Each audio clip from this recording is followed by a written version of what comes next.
The carbon countdown.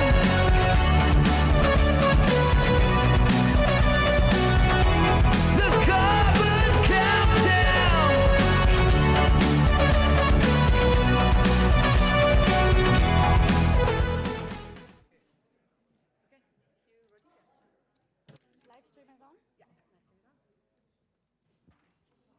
Hello, everyone.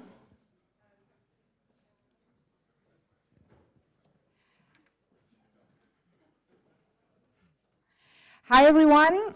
On this cold day, we'd like to warmly welcome you to our event. I'm Rodika Avornik. I'm a policy director at Carbon Gap. We are an independent nonprofit organization which is focused exclusively on scaling up carbon removal in Europe in a responsible and rapid manner. And we all know, everyone in this room, that CDR and scaling up CDR is essential, not only for reaching our climate goals alongside with steep emission reductions, but also for strengthening Europe's competitiveness in the transition to a net zero economy. At Carbon Gap, our DNA is to provide expert policy advice to EU and national policymakers. Expert advice that it is grounded in data, is grounded in science, but always mindful of the real world context in which we operate. And in that spirit, almost 2 years ago, we have launched this policy tracker, which has provided a map of different EU and national policy developments, and we have been so proud to see that it has become over time a resource that is used by policymakers and scientists and researchers and the industry alike.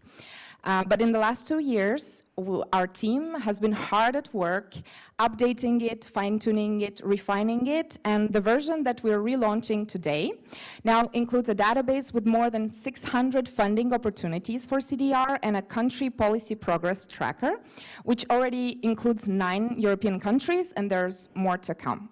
So we are very, very proud to be launching this new version of our policy tracker today. So what's in store for today? Well, first, my colleagues Alexi and Francesca will present this new version of the policy tracker with all the new features. Then we'll move into an interactive panel where you'll be very much engaged. You'll have to answer some of the questions that we prepared for you. And that panel will explore funding, EU and national policy developments, and an EU-US comparison. Then after a probably much needed coffee break, we will shift our focus towards catalyzing demand. So we'll have a panel moderated by our CEO, which will feature esteemed speakers from the UK and Dutch governments, the European Commission, and the private sector. And then finally, we will wrap up with a keynote address by Leila Connors, the producer and director of the Legion 44 documentary. But to kick us off, I would like to invite to the stage Marianne Kruger from Remove. Marianne's mission is to build global CDR ecosystems and help CDR startups survive and thrive. And he's going to talk about the fundamental challenges that the CDR startups are facing right now and how policy and funding can help with addressing these challenges. So, Marianne. Thanks, Rodika. And thanks for having me. When Rodika asked me about my mission, I deliberately included the survival of startups. It's not necessarily something that is talked about in the startup space a lot, right? Fundraising, successes, exits, unicorns, that's what is sexy. But the harsh reality is 8 out of 10 startups don't make it. And now you might say, well, is that such a bad thing? Does it really matter whether we have one more food delivery startup or not? Probably you're right. But I think in carbon removal, it's different. In this room, we all agree about the projected need for carbon removal. We probably also all agree about the need for demand right now. But what is important is that when that demand kicks in, we also have a demand for supply. And that is not going to be there just with a snap of a finger. Building a carbon removal company is hard, and it takes time. And in my mind, the current cohort of carbon removal startups are going to be the ones that will deliver the volumes in 2030 plus, if they survive, that is. And that is also why my mission and our mission as Remove is to help them do that. Our nonprofit organization has worked with 150 of them in India, in Sub-Saharan Africa, and in Europe. And while doing that, we've learned a few things about why building a carbon removal company is actually so hard. Besides the general difficulties of deploying climate technology and developing it itself, it typically boils down to one thing. And we see that day in and day out with our startups and our coachings. Essentially, they're building a product that no one really needs right now. I mean, don't get me wrong, we obviously all need carbon removal, and so does our atmosphere. And there are plenty of reasons for buyers to get engaged in buying carbon removal right now. When push comes to shove, even a Microsoft can do without carbon removal. So, if you will, carbon removal is a vitamin, it's not a painkiller. And that is not really a situation that you want to be in as a startup, to be relying on people taking a vitamin. You want to solve a problem for them. You want to be a painkiller. And why is this necessarily a problem? Well, it sort of brings with itself a cascade, because if you're selling a product that no one really needs right now, it's very hard to realize revenue. Without that revenue, you can't show commercial traction to investors, which you need to finance the development of your carbon removal solution. And that's what startups, in the end, then often die of. They simply run out of cash, right? So what is there to do about it? Firstly, I think the fundamental thing is to make sure that carbon removal becomes a painkiller, to make sure it solves a problem, right? And that then turns the cascade around, because once you build a product that solves a problem, revenue comes in, revenue means commercial traction means investors will be knocking on your door looking to invest into your company. And how can this look in practice? Well, the big elephant in the room here is ETS integration. I'm deliberately putting it into quotation marks because obviously the devil is in the detail, and there are more people in this room to talk about this more knowledgeably than I am. So I'll leave it at that. But I think policy also has the option to address the two issues at hand directly. If there's no private demand, public procurement can deliver the initial demand signal that can show to investors, well, there is some revenue to be had. Private funding is not available. Well, there's a range of options that the public hand can offer, ranging from grants to equity to loan guarantees to debt. All of those options can help bridge the gap and help the carbon removal companies stay afloat. What other sort of constraining element do startups typically have? That's time, right? In startups, typically everyone is overworked and doesn't have time for anything else. But staying on top of the carbon removal policy landscape in 27 member states on the EU level, as well as keeping a check on all funding opportunities, that's a full-time job that no startup has time for. So that's why the policy tracker that you're launching here today is such an immensely powerful resource. It essentially is an in-house policy analyst and an in-house grant researcher, just without the accompanying paycheck, right? So that's why I'm really happy, Alexis and the whole team, for what you've put together. I think it's an amazing resource for the ecosystem. And I was talking to Philip when I entered, and he said, well, everyone seems to be a bit sub-optimistic around carbon removal these days. And I didn't want to start this day being on a gloomy note. Fundamentally, I am bullish on carbon removal, and fundamentally, I do believe that there are CDR unicorns, European CDR unicorns, in the group of startups that are active right now, right? The 2020s, for me, are to test what works in carbon removal and what doesn't, both on a solutions level, but also on the policy level, so that come 2030 plus, we, the carbon removal startups and the climate, can reap the benefits. We just need to make sure that we all survive until then. Thank you.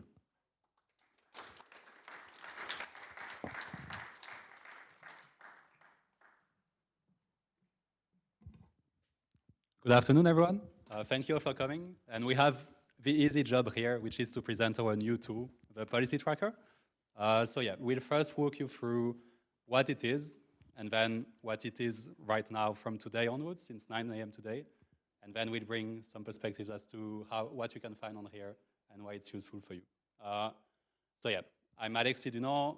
Here's Francesca Batsby. We've been both working quite hard on it for the last year. or two. And this is what we're talking about today. So let's get started. What is it? What is the policy tracker? So far, we have analyzed 26 EU and international policies. We've been tracking them live since about 2 years ago, and you can find all of them online. Alongside this, we have 6 topics of comparison that we did in collaboration with the World Resources Institute in the US, which compares what the EU and what the US are doing across 6 different topics of climate policy. And then we have, as Marianne said, 31 countries that are covered. These are the 27 EU member states, plus Iceland, Switzerland, UK, and Norway. And just to put the numbers into perspective, Radhika and Marianne said this is a tool that's used by the community. We have the numbers as well. In the last 12 months, we reached more than 20,000 people. And according to the CDR Job Initiative, there are about 5 to 22,000 people working on CDR globally. So that just shows the scale of which the tracker is useful today. The tracker is not only Francesca, myself, and the Carbon Gap team, but it's really a community effort. We, of course, have a core Carbon Gap team. Special shout-outs, by the way, to Lydia, who's back there, who's been my partner in crime for the last year, making sure everything's ready, and to Walter as well, who's probably watching us online. So yeah, but alongside us, we've, of course, had the support and trust of Breakthrough Energy, for which we are very thankful, and also the inputs from many different kinds of knowledge partners, some of which are listed here, but there are many others. There are also individuals who supported us and gave us their feedback. So yeah, we are very thankful for this, and it's really the first step in bringing a tool that's useful for the community, but also made by the community. And now, the moment we are all waiting for today, Policy Tracker 2.0. So how does it look like? This is the homepage. We've kind of revamped the whole appearance of a website, but we didn't only do this. We also added a few new features and 2 big new interfaces, which we will walk through right now. So first, we brought you a table of content and a user progress bar at the top, which is not very important, but most importantly, you now have the ability to subscribe for updates, which means that anytime we update a policy or a country page, you will have automatic email update brought to you. And then we also revamped the user interface dashboard, where you can also save searches and subscribe to pages, of course. And this, basically, any time we update one, you will have an email update. You can also remove them, etc. And then the thing I'm the most excited about for today, the funding database. So basically, we brought you a whole completely free database that you can access on our website. We have a lot of different filters at the top. Where is it based? Where does it come from? What CDR method are covered? But also, what is the relation with CDR? Is it direct or indirectly related to CDR? Which hopefully will help startups navigate the whole mess that funding opportunities are. And we also have a technological readiness level at the last bit. We also wanted it to be used as a tool for research as well. So we have at the bottom how many opportunities match your filters. So here we have 27 open opportunities, and then how much funding matches these filters. And then if we just take a broad look at what we have mapped over 620 funding opportunities for CDR across the EU and member state level. And we will have way more to come in the future as well, as we cover all of the European countries and potentially in the future the private sector as well. So yeah, and you have also a description of each funding opportunity, and then when you click on the link, you have it directly there. So if you are a startup concretely and you want to apply to these specific funding opportunities, you click on the link and you are basically right there. And now I will leave the floor to Francesca to talk about our second big tool. No less exciting. Yeah.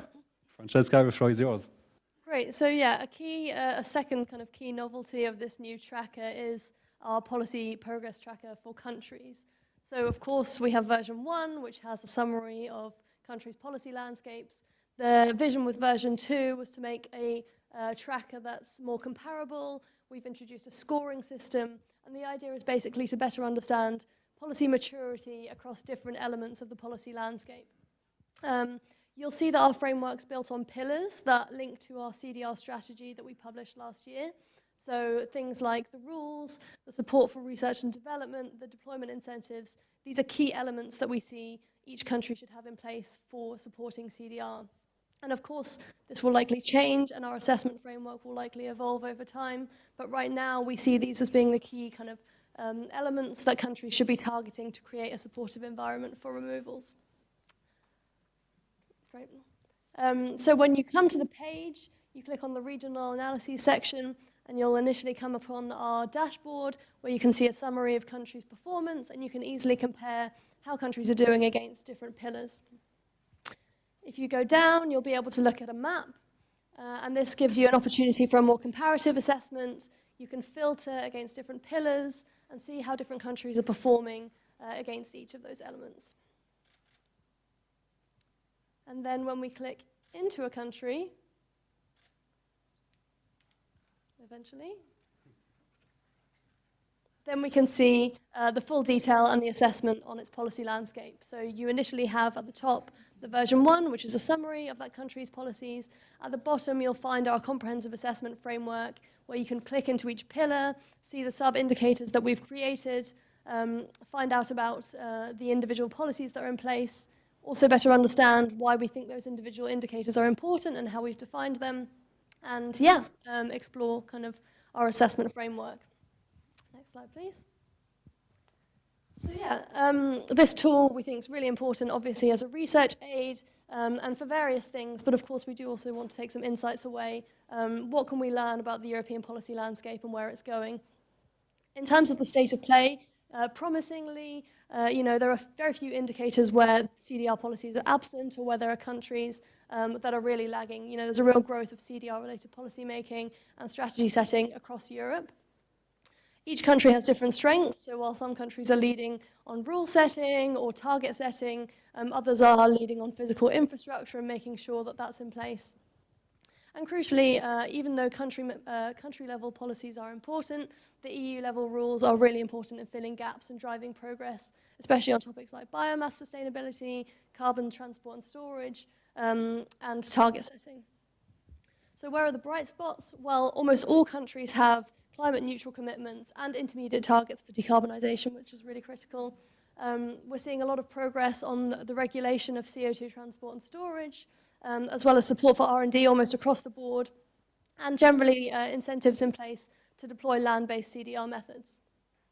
In terms of room to grow, particularly the topic of kind of safeguarding against mitigation deterrents, which policies for which could be separate targets, quantifying CDR needs, and using the like-for-like principle is an area of weakness that we would see room for improvement on. Creating a sort of comprehensive commercial framework for removals, whether that's through deployment incentives, but also compliance markets, and creating a kind of enduring support for removals. And then finally, justice. This was a key pillar of our CDR strategy and an area where there is a kind of lack of momentum currently, especially on sort of CDR-specific or including the public in CDR-specific decision-making and sharing the burdens of CDR and the benefits amongst the public as well. So yeah, just a few examples of how we can use the tracker to sort of track progress and identify gaps and opportunities. Thank you. Mm-hmm. And so yeah, this is very much a work in progress still, so we will add a 3.0 version in the future as well. So if you have any ideas, keep them flowing. We are very open to hearing feedback, to hearing new ideas. What are your needs? What could we add to make it the most useful for you? And now we will switch to the next part of this.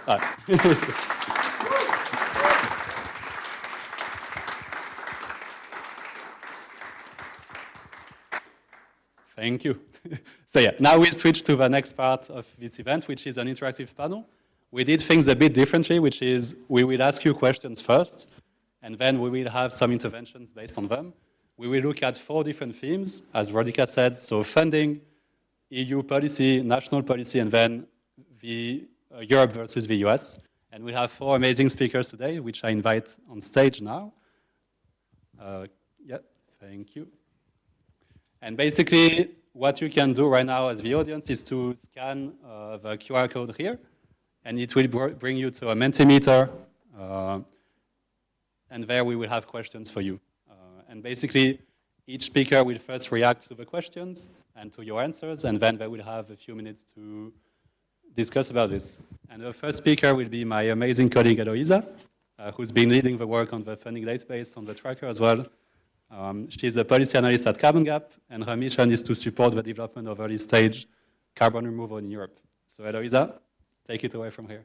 Thanks, Alexis. Hi, I'm Eloisa. I'm a policy analyst at Carbon Gap, and I lead our work in research development and innovation, and that is why you will hear me talk a lot today about early stage funding for carbon removal. So as Alexis said, I would first like to start by asking you some questions, if that's okay, and then we'll go into the answers. So if I just direct your attention to the screen, hope you scanned this QR code before. So first question I want to ask you is, in your opinion, which EU program has been the most involved in directly supporting carbon removal? So you have some options that you can choose from. So the Innovation Fund, Horizon Europe, the LIFE program, and I'll just wait for your answers. Okay, so Horizon. More comment? No? Yes. I want you to keep this in mind because later on I will show you a breakdown of it. But then I'll go to the second question.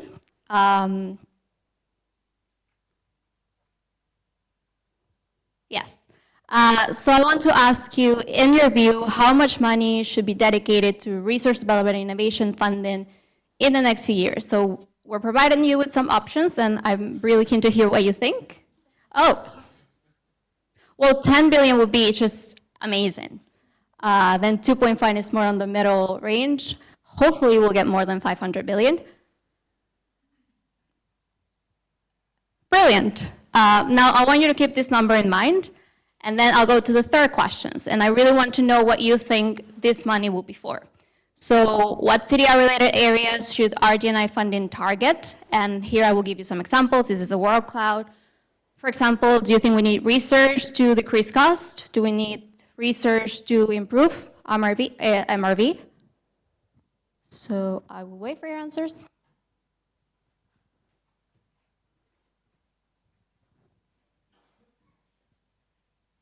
Okay, storage, transport, MRV, scalability, efficiency.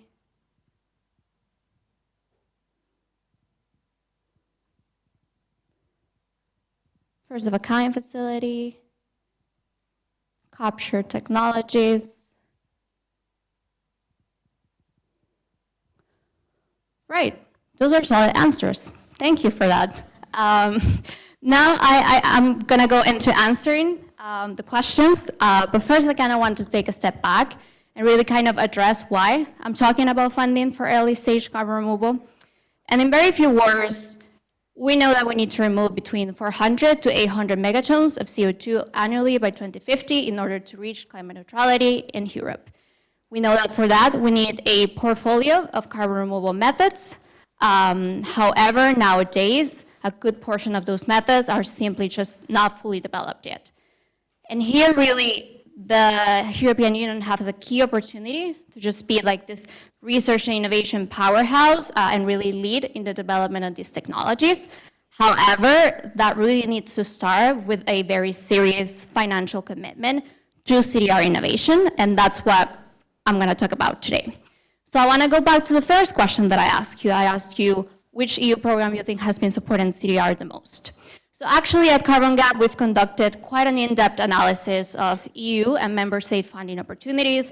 We've mapped around 600 funding opportunities, so past and present.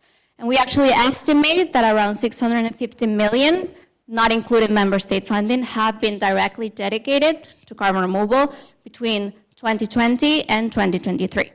As you see, Horizon actually takes the lead with around 342 million, followed by the Innovation Fund, the LIFE program, and the European Innovation Council, which is part of Horizon.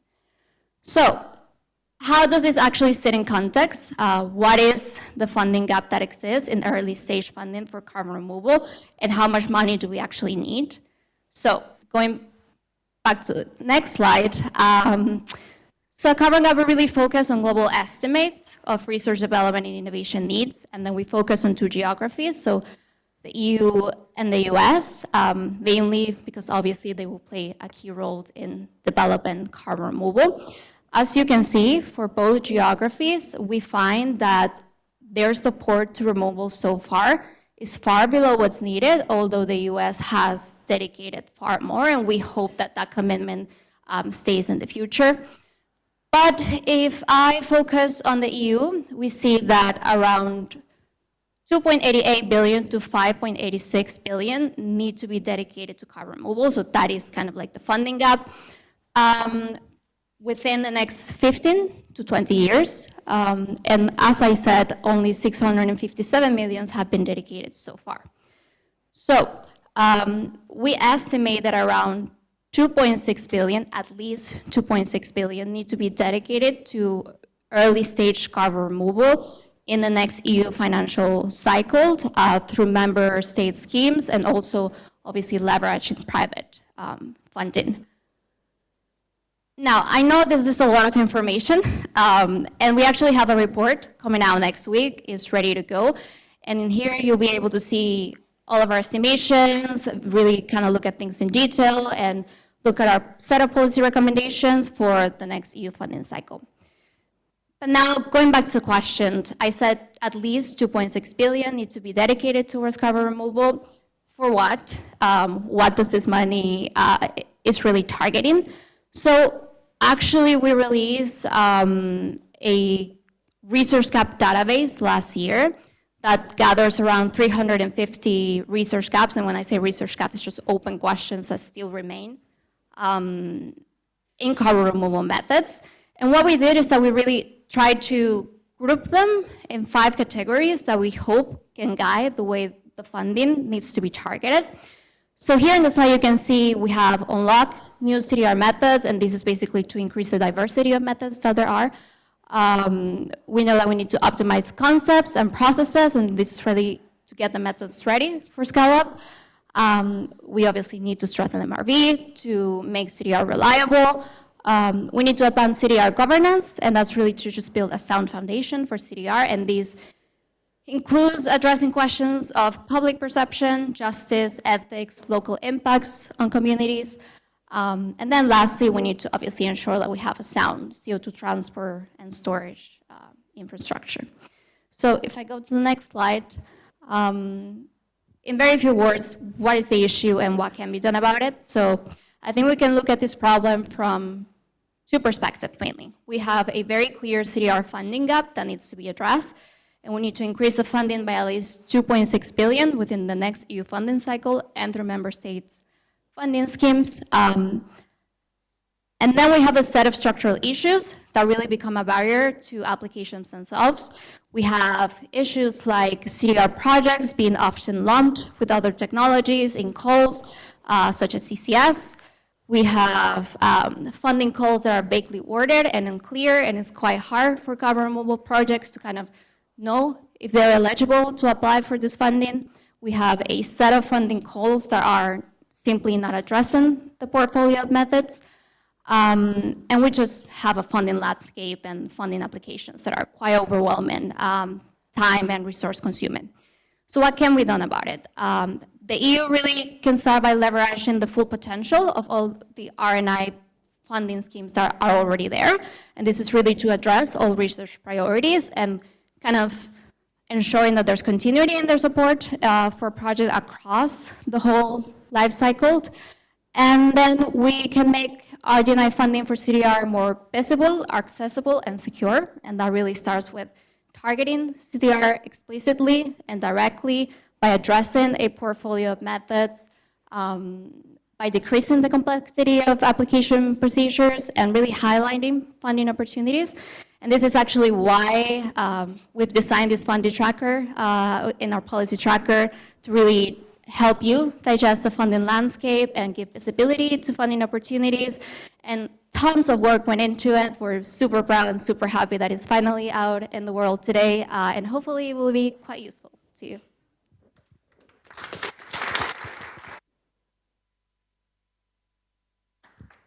Thank you, Eloisa. now I will switch to you, Chris.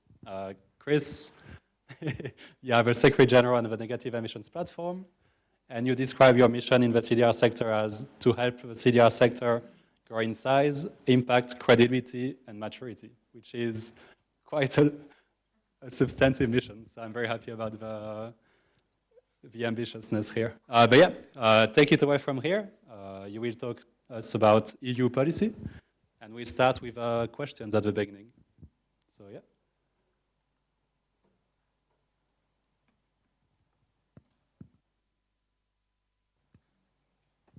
You want me to read the questions out, or? Whatever makes you feel When do you think, when you think of the current EU CDR policy landscape, what terms come to mind? So I guess this is a word cloud?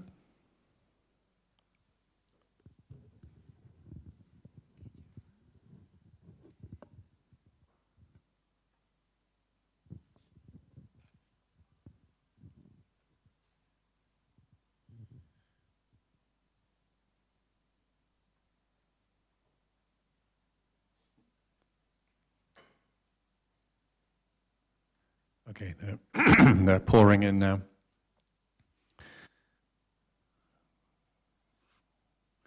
CRCF, ETS, fragmented, those are the three most popular ones. Two alternative spellings of CRCF, that's always useful. Okay.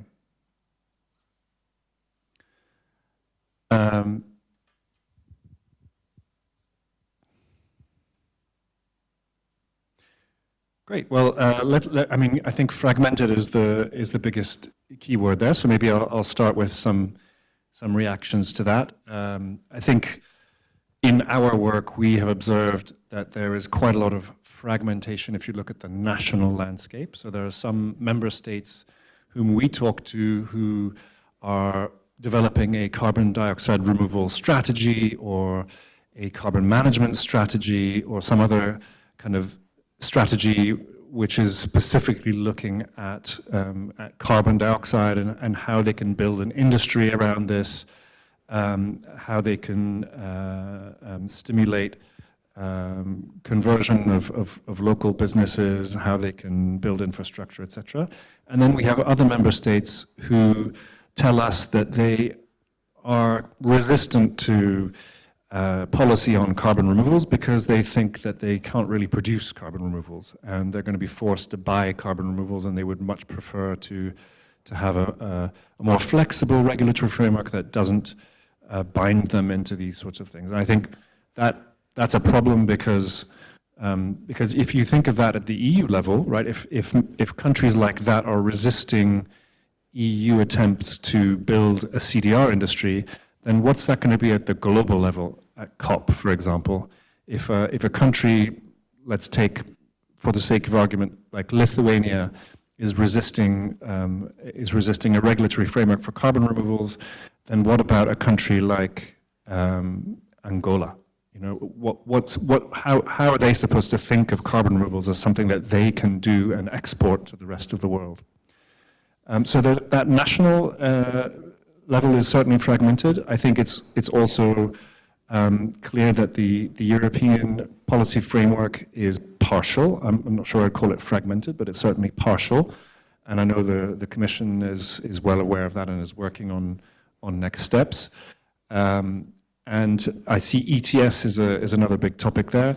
I would love to kind of zoom out from the ETS and talk instead about compliance markets. So the ETS is one of many possible compliance market tools that the European Union could build and it could apply to carbon removals. There are plenty of sectors which are, well, there are some sectors which are not covered by the ETS and could do with some incentives to be buying carbon removals. And of course, the discussion about the ETS is complex, and there are various other ideas around, apart from ETS, such as a removals trading scheme or a carbon central bank, and all of these need to be explored in depth. But the ETS is a highly successful tool which does create a large pool of money, which hopefully can be used partly to help support the development of carbon removals. I see targets as another big one, and that's really essential.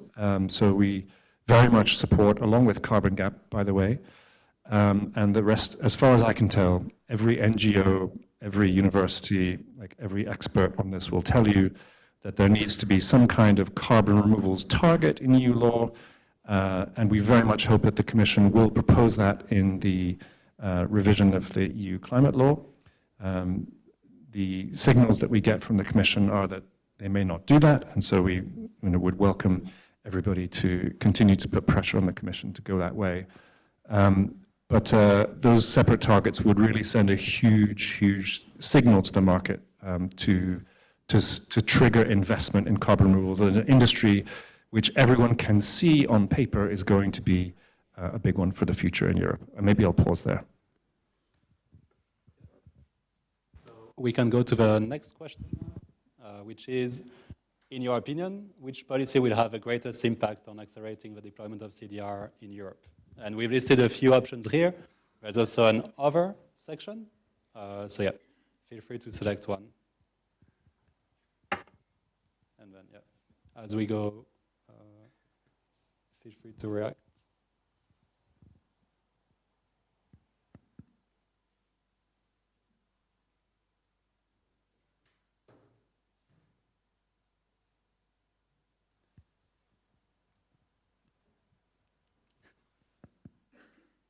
People still seem quite fan of the ETS directive.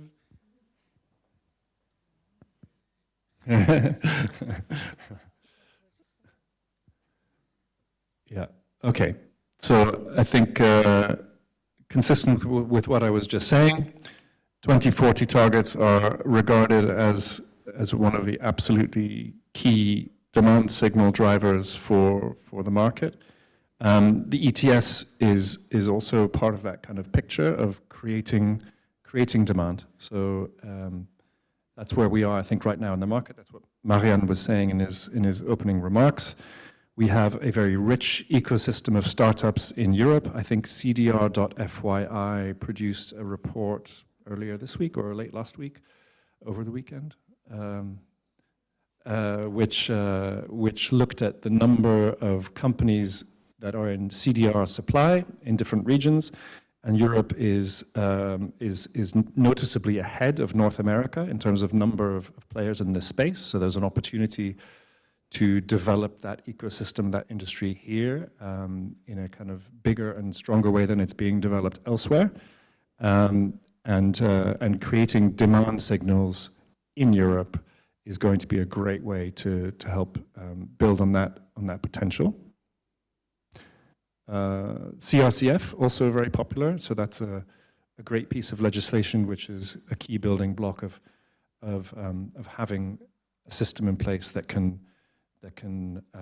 account for and measure and certify proper carbon removals. We need this market to be credible and trusted, and that's a key element of that. And if we go to the last question now, in your opinion, what is currently the biggest EU policy gap in accelerating the deployment of CDR? And we've left it open, I believe, as well, which will be a word cloud. So yeah, feel free to be creative.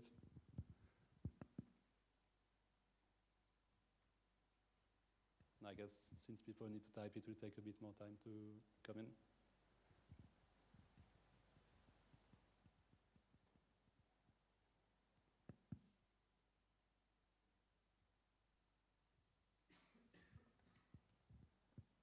Okay, there's about 6 different flavors of incentive ice cream here.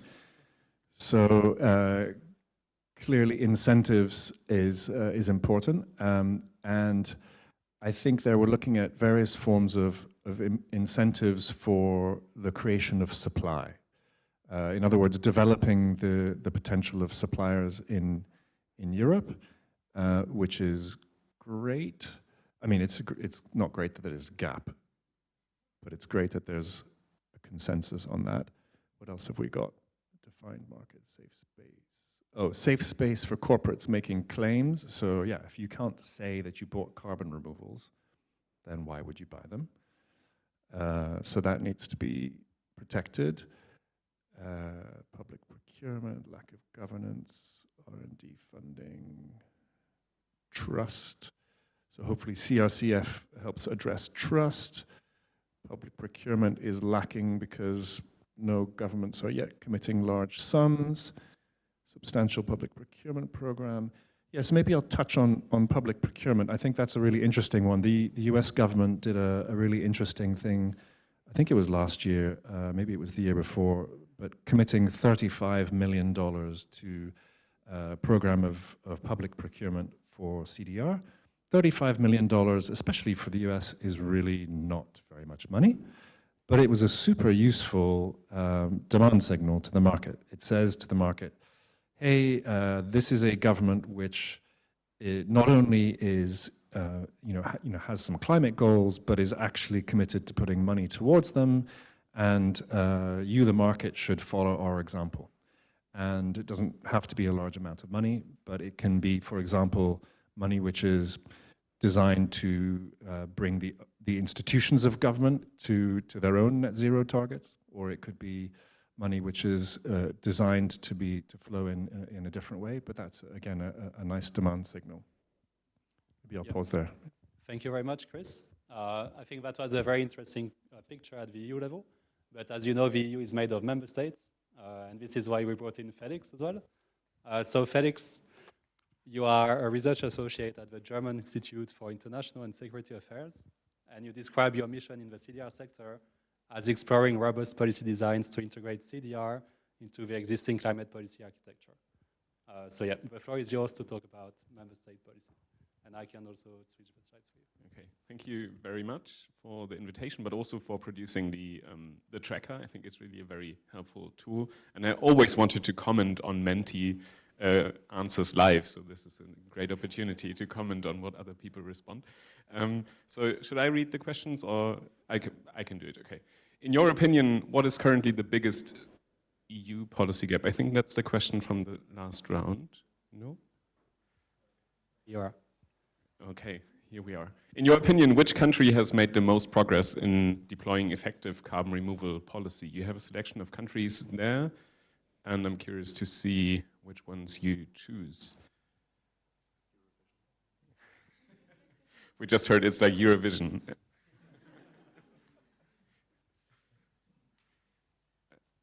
Also, if you look at the results for Germany, it's like 0 points.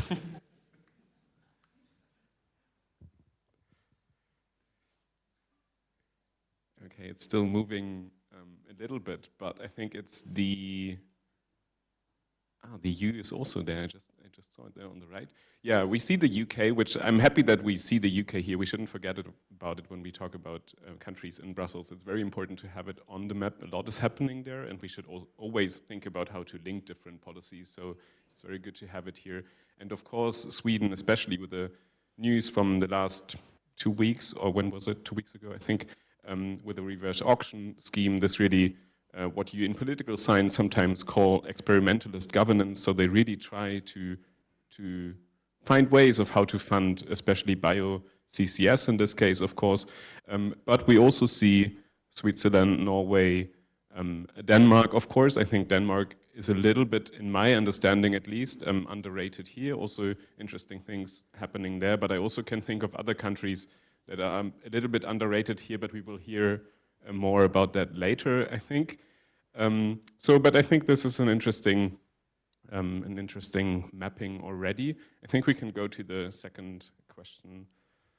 In your view, which European country could have the most outsized impact on the CDR landscape?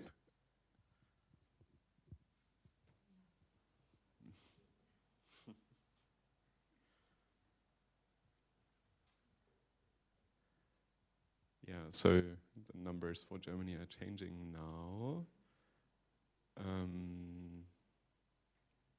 On the left is France, right? I see. Yes.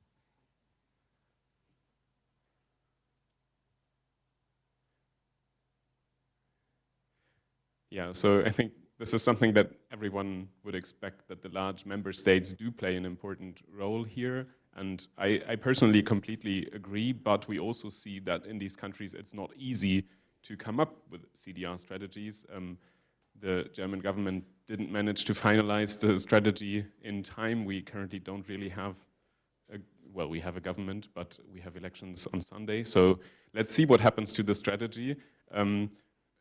We see a lot of developments in France as well, but personally, I think what we see in smaller member states, and I mentioned that experimentalist governance, so really trying how to finance CDR, is maybe at this point more important because we have to understand better which kind of policy instruments work. And in this case, Denmark here is also mentioned. Sweden is a little bit lower here.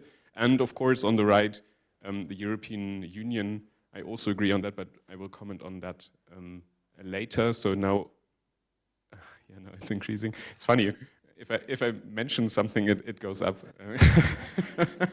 So, okay, third slide, please. What current or future national policy are you most excited about for scaling the CDR landscape? So it is about national policy here. You can respond with text.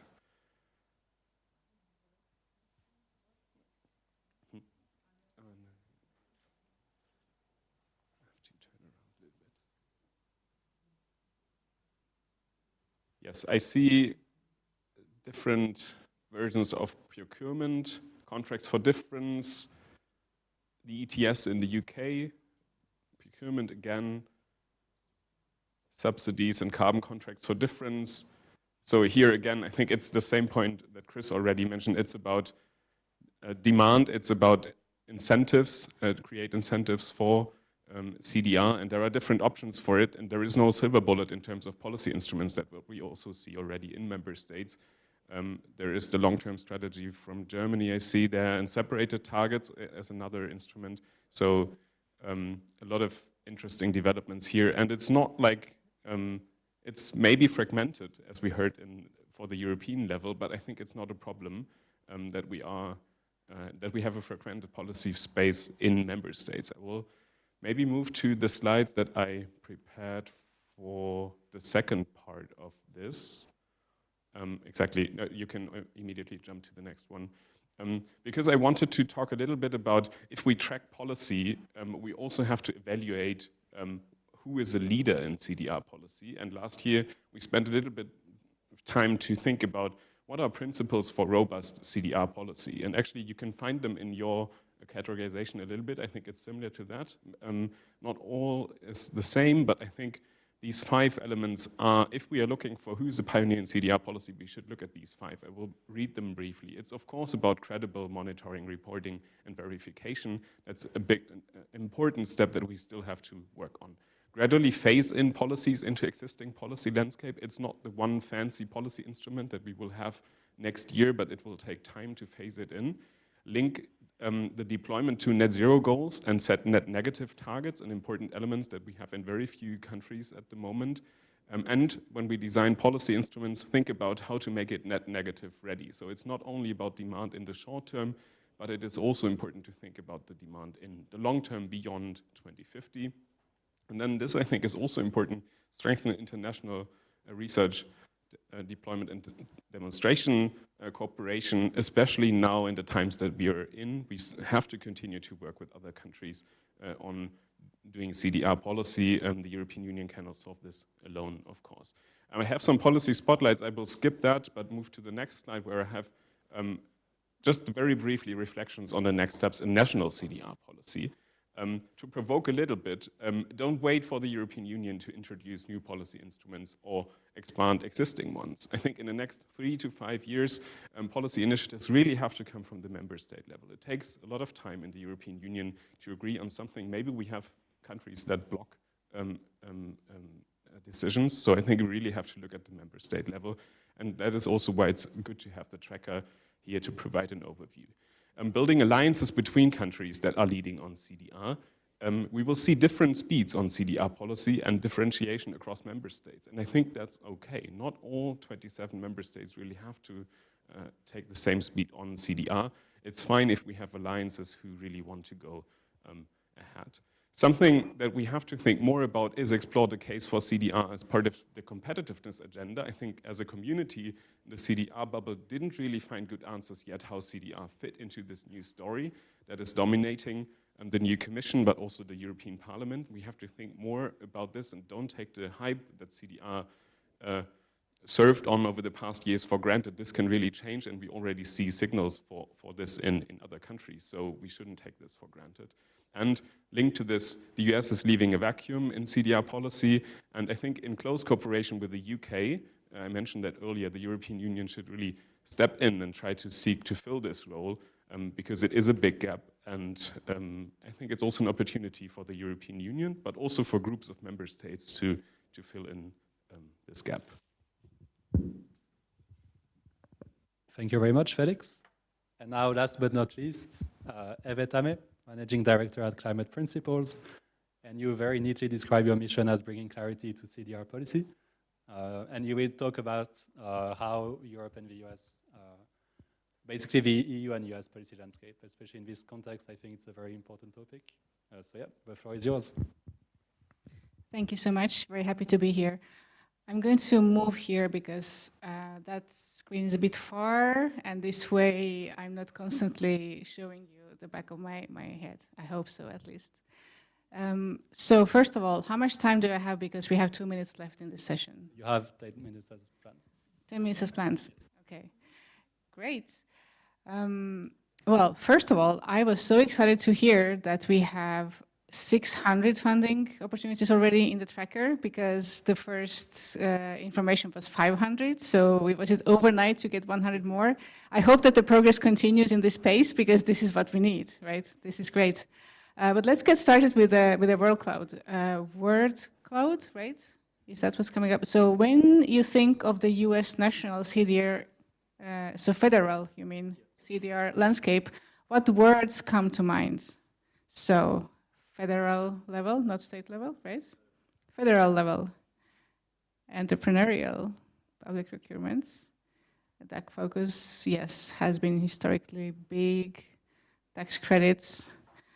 I'm somewhat surprised that we don't see here, loss of confidence. Yes, it's coming up, the latest developments. Public procurement, unpredictable policy.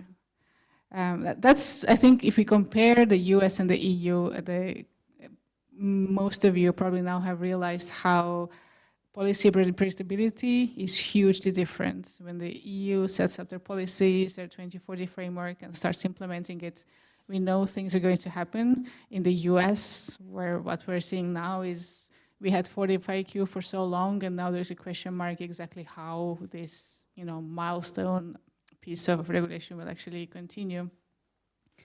So IRA, uncertainty, incentives, money, yes, that's true. The focus of the US is let's put the cash first and get things done. And then, the EU looks at things very differently.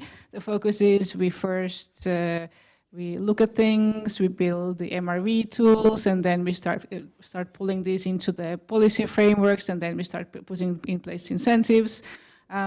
Almost a year ago, Carbon Gap organized a webinar on EU-US comparison, and I was there in the panel together with Mark Preston from Bellona, from Gianna Amador from Carbon 180 at the time, I think, and also Rory Jacobson from DOE, and we kind of compared again the same thing, that the US is like just puts the funding first, get things built first, whereas the EU has a different approach, and it's more, I think we had at the time Christian Holzleiter from the Commission representing TG Klima there, and it was, it's kind of two different worlds, very different approaches of doing things, and also then policy certainty is also extremely different between the two. I think let's move on to the next question. So here you agree or disagree, the EU is more advanced than the US in these policy areas.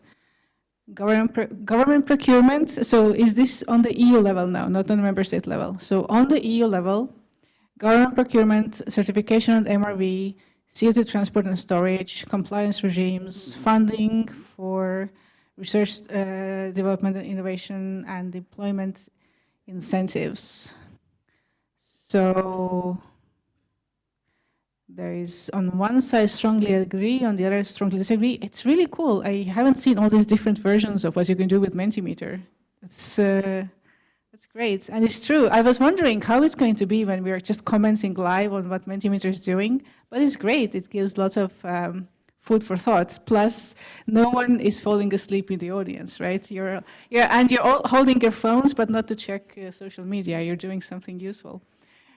So, certification and MRV, as I mentioned, yes, that's the approach of the EU, and there, obviously, they strongly lead. Compliance regime, yes, the world's biggest and, let's say, most robust emission trading system is the EU ETS, has the highest carbon price compared to all emission trading systems. So here we are ahead. And of course, given that this is a CDR event, the hope is that certain CDR methods will end up being incorporated into the EU ETS down the line. But of course, the question is from when exactly and how and what and so on.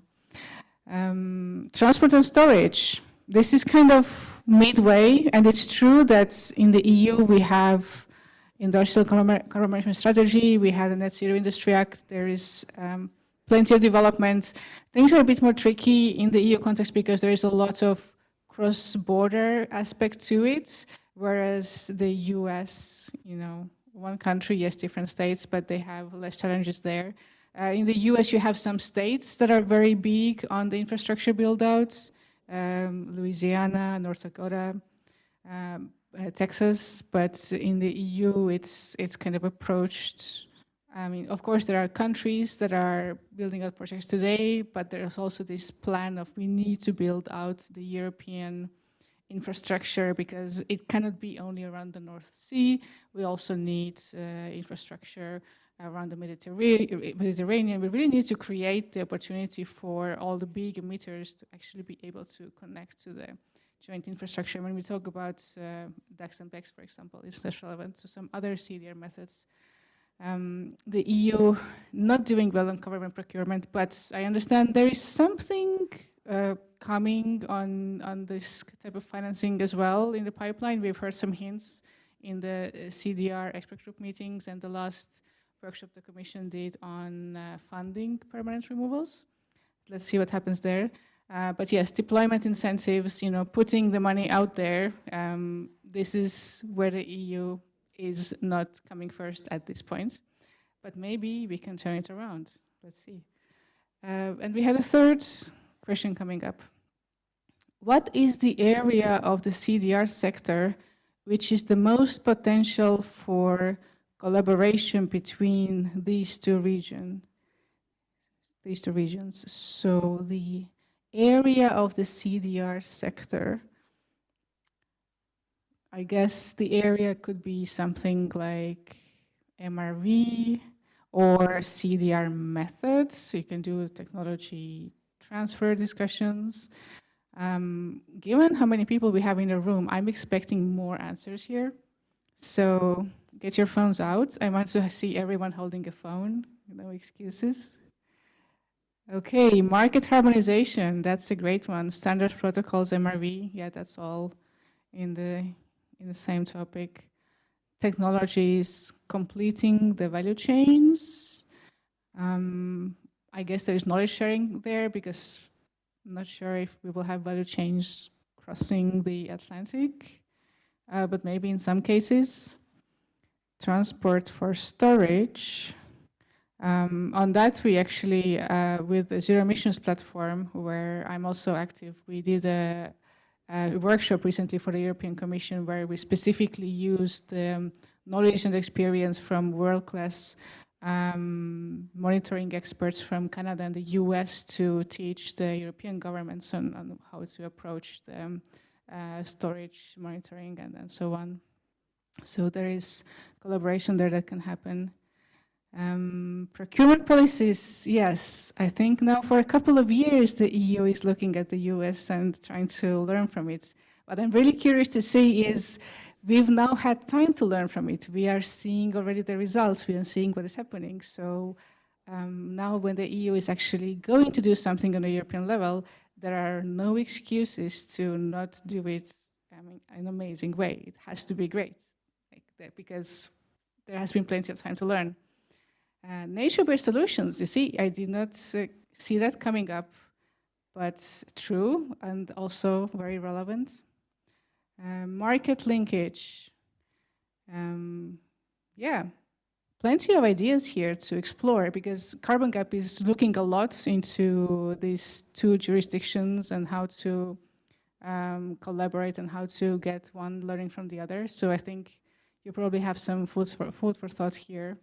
And I really, really want to congratulate you on what you've done with the policy tracker because it is amazing. Because I had to compare the EU and US policy landscape. I also checked out the tracker that the Carbon 180 have on their websites. And I mean, there is no, we should not compare the two. You are now showing how it's done. And this is just, yeah, really well done. Thanks so much.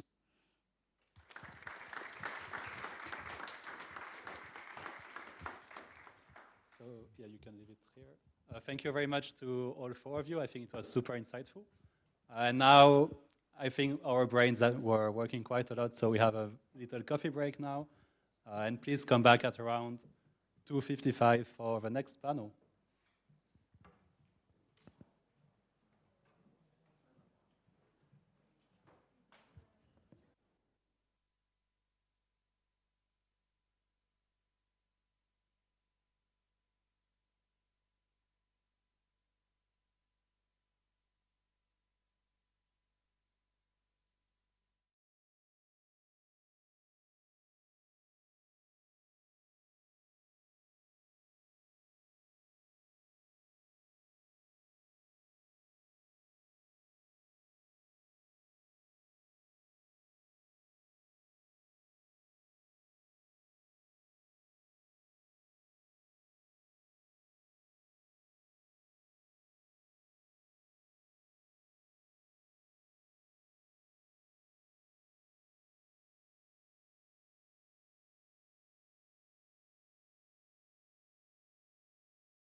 welcome back, everyone.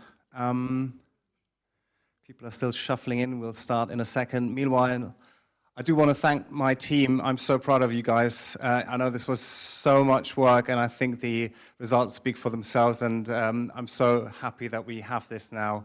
Thank you very much.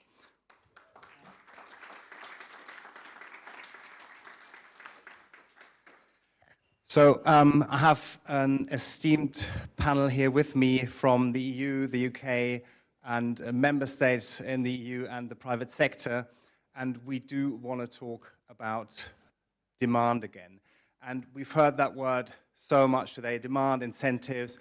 And I'd just like to start by saying, why are we talking so much about demand in the CDR space? So CDR is one of the cornerstones of net zero, right? We need emissions reductions and we need the scale up of CDR. And it's estimated that we need CDR at the gigaton level by mid-century. That's in 25 years. There's not a lot of time. And currently, the global volume of CDR that has been sold is 12 million.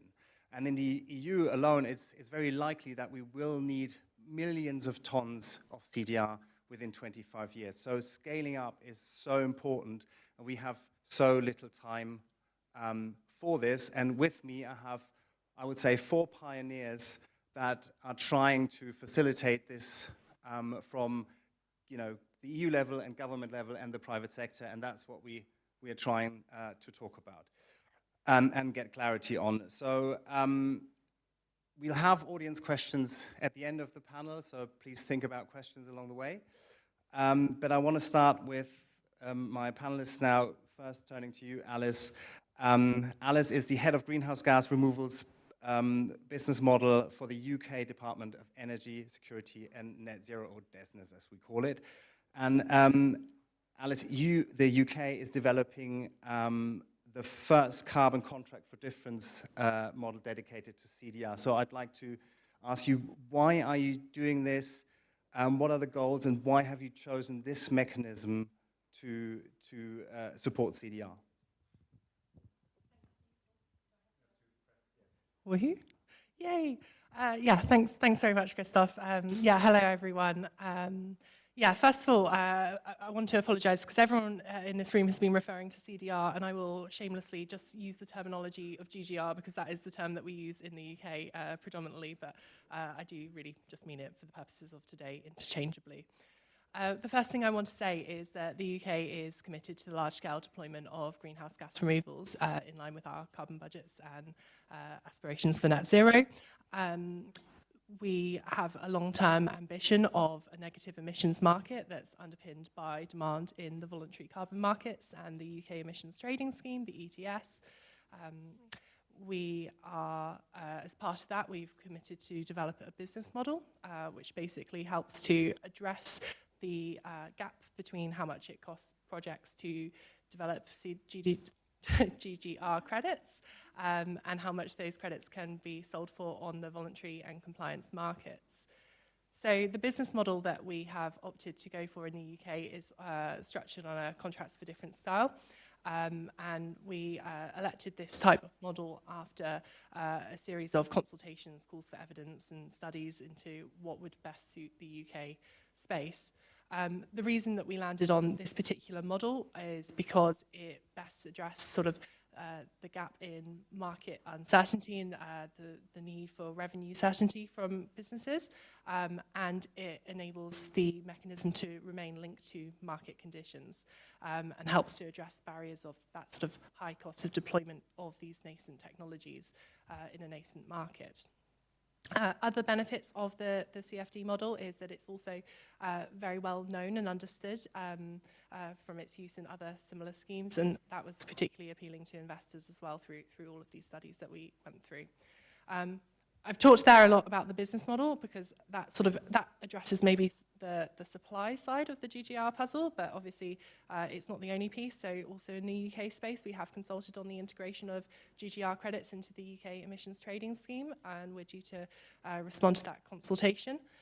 We have also at COP last year published the voluntary carbon the VCNM, I'll just go for acronyms instead, acronym soup here. We published the new principles for the VCNM, and we'll consult on those as well in due course. And we also have commissioned the BSI, the British Standards Institute, to develop a standard and methodologies to underpin GGR credits to make sure that investors know that the demand side is supporting high integrity credits. So yeah, quite a few things that I've sort of just touched on here in the UK space, but hopefully that kind of gives you a little bit more of an idea about the sort of things that we're thinking about as we elect these policies. Yeah, thanks. Thank you very much, Alice. Sounds like a lot is going on in the UK.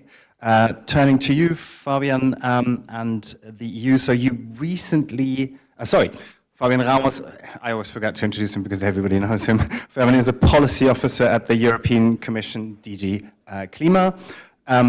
Thank you for coming, Fabian. You recently held a conference on funding for permanent CDR. So my question is this part of a wider effort on funding around CDR, and what are the goals and what are the next steps? Yes, absolutely. I can say that. Why we had this conference last week or 2 weeks ago, I lost totally the time now.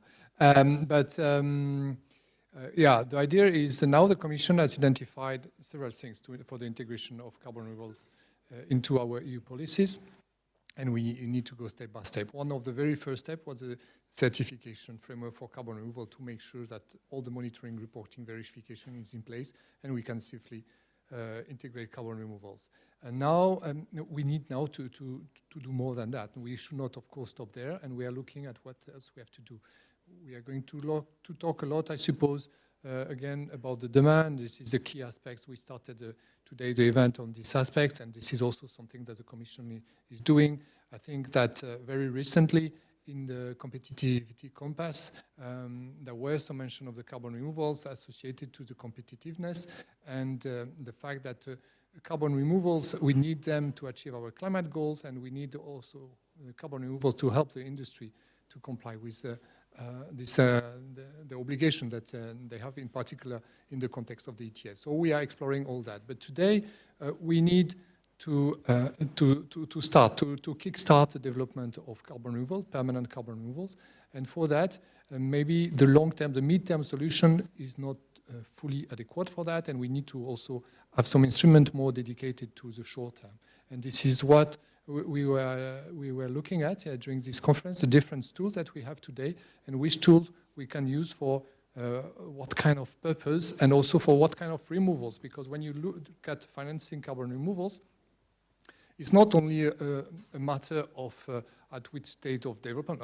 It's a matter of at which stage of development, but different type of removals are different stage of development, and different tools can be useful for that instrument. So it was a very a good event, I think, very useful, where we saw that we have already a lot of tools with us. We have the Horizon Europe, it was mentioned today, I'm not going to repeat everything. And now it's about how we can also combine them. For instance, we had the European Innovation Council. At that time, we had people working on Horizon Europe, the European Investment Bank, and I think that we could find some synergy. We could find some way to better collaborate with all these tools and to put in place what we need for carbon removals. This is the way we want to go. We want to develop partnership, public-private partnerships for carbon removal to finance the early stage of carbon removals. And then, once the things are started, we look at more, of course, we need the long-term signal, but we enter in the second phase that I'm sure we're going to discuss just after. Thank you, Fabian. That's very good to hear that you're thinking about the short term, and I'm sure we'll come back to that in our discussion. For now, I want to turn to the member state level, represented here by Ralf Brieskorn. Ralf is a policy coordinator at the EU, in EU climate policy at the Dutch Ministry of Climate and Green Growth. And we saw that, you know, the Netherlands were listed as you know, one of the followers here on our question in Menti. So I'm very happy that you can now illuminate us on what you're doing over in the Netherlands. I understand you are developing a roadmap, which is very important for CDR. Yes, thank you. And indeed, when you mentioned the Menti, because we heard that the Eurovision Song Contest rules applied, so we didn't vote for our country. I don't know if everybody did, but it was a zero point. So, but when I talk, I hope that will change a little bit in the next days or weeks. And indeed, we are developing now a roadmap on carbon dioxide removal. It started almost 2 years ago when the Parliament really requested us to look into that and how carbon removals could be part of the climate policy. And at the beginning that was quite tough to get a right answer, so we also asked advice to our Climate Change Council, and the scientific advice was very clear. And it also gave that it could be part and should be part of our climate policy. And they also put forward several principles. And I think one of the principles is really that CDR shouldn't be, let's say, an escape for less mitigation. I think that's quite important. Secondly, it also clearly stated when you have long-lived greenhouse gases, it should be removed with long time carbon dioxide removal. And if you have short-lived gases like methane, you can do that also with more short-term removal techniques like in furniture or in buildings, but also with long-term. And another principle was we also really that we should have a robust methodology and only use that kind of techniques. And the roadmap will come in a couple of weeks, so it's still a draft, but it has been put out for consultation. And mid-March it will appear. And we also look forward then, when you look to 2030, that the need for more startups and gaining more experience, innovation is really needed. And afterwards, you can go a step further. So after 2030 to 2040 to scale up. So you really need to get the EU climate policy there with CDR integrated and get it broader. And then later on, we also look to a more global level. So as of 2040, that we have more a global market on this. This is in a nutshell what's happening in the Netherlands, and in a couple of weeks more. Great, thank you, Alf. Looking forward to that, and I already have a follow-up question from your remarks. For now, let's turn to Philip Moss. Philip is the Chief Investment Officer at Climify. That's how I've been told it's pronounced, not Climify. Philip, you're currently working on a challenge to get 1,000 companies to buy 1,000 tons of CDR this year. Why have you chosen this path, and why is it crucial for the CDR sector? Thanks, Christoph. So look, I think a lot of these incentives on the supply side are critically important. At the end of the day, what we're trying to do is remove carbon from the air. I think the way that we're thinking about this is in order to scale up supply, we need to scale up financing. And the only way to get financing to scale up is to scale up demand. If there's no credit-worthy offtake agreements, we're not going to get the financing to build out these projects. So, you know, we were sitting there going into COP29 as a company that's advising blue chip multinationals on how to navigate the CDR space, how to build demand. And we said, okay, you know, if you're going to build a business in this space, you know, what do you need? You need to make sure there's enough diverse demand out there to do that. So we took a look into the numbers. When we were looking into the numbers, we were saying, okay, let's use a benchmark, 1,000 tons. How many companies in 2024 that were publicly listed bought 1,000 tons? So we took a look through the 1,000 largest companies in the world, and it might surprise you, but the publicly listed number for that was 12, right? And we're just like, you know, there's no point building a business in this space if we have 12 companies. What we really need to do is figure out how to unblock demand and drive more companies into this business. We have 60% of the market dominated by one company at the moment. That's not sufficient to build demand. So what we did was we sat down with the X Prize, and we said, is there a way that we can change the narrative and the dialogue at the corporate level so that we can get companies to build into the space? We talked to companies, what they were telling us is they were working with internally to get this into the sustainability agenda. But that was challenging, trying to get the CEO on board, trying to get the chief strategy officer on board, getting the finance department on board, the procurement on board, most importantly, getting marketing and communications on board to say that you were buying CDRs when it wasn't reflected in SBTi targets, for example. And so we said, can we take that particular, that set of hurdles off the table and try and crowd in companies in a different way so that we can then start building and growing demand. And so what we did was we launched a corporate competition for companies to challenge them to create a sense of urgency and buy or commit to purchase 1,000 tons of CDRs in 2025. We narrowed that down for the initial scope to the 1,000 largest publicly listed companies. And we've effectively created a leaderboard for those companies to buy into the space and create 1 million tons of new demand for CDR companies in 2025. And what we're hoping will happen is by taking that first step and buying into the space, next year they might buy more, and we can actually start to create an industry here. Thank you, Philip. So if I step back from all of this, what I'm hearing is it's clear where we need to get to. We need to gigaton scale, which means several hundred millions in Europe. The supply or the industry is very small. We have probably 400 or 500 companies. Most of them are early stage startups, and we have a very small amount of buyers.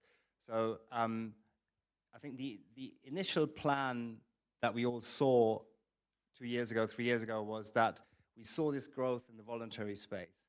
And we were hoping that this will continue, and that then at some point, governments will take over with a compliance market, and the thing could scale to where we know it needs to be to gigaton scale. And I think that line is probably now broken in the voluntary space.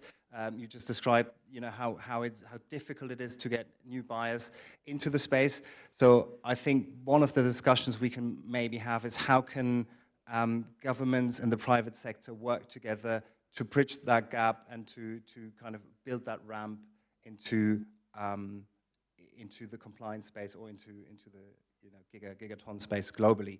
And it seems to be also, that has to be clearly said now, that Europe's leading here.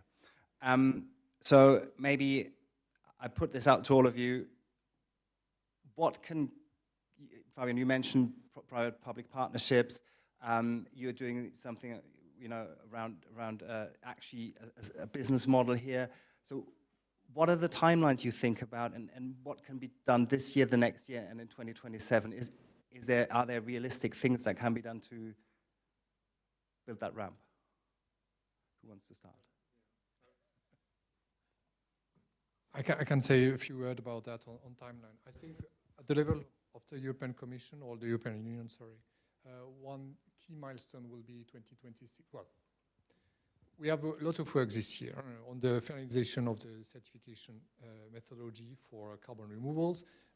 Our intention is to have adopted this methodology, at least the one for permanent removal. By permanent removal, I mean biogenic capture of carbon and storage, so bio-CCS, direct air capture and CCS, and we are also looking at potentially having a biochar already at the end of this year. And I think it will be already something important, because then next year we can start to issue credits done with this methodology in our registry. So it's an important milestone. But another one that, to answer more directly to your question, could be even more important, and when we talk about demand, is all the revision of our climate policy that we have for 2026.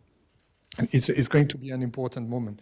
And personally, I see it difficult that we do not better recognize carbon removal at this moment. So very difficult for me to tell you today how it will be done, how carbon removal will be better recognized. Will it be through the ETS, direct integration of the ETS, indirect integration on the ETS, and other instruments? What will be the role of other policy? We have the effort sharing regulation, we have the LULUCF policies.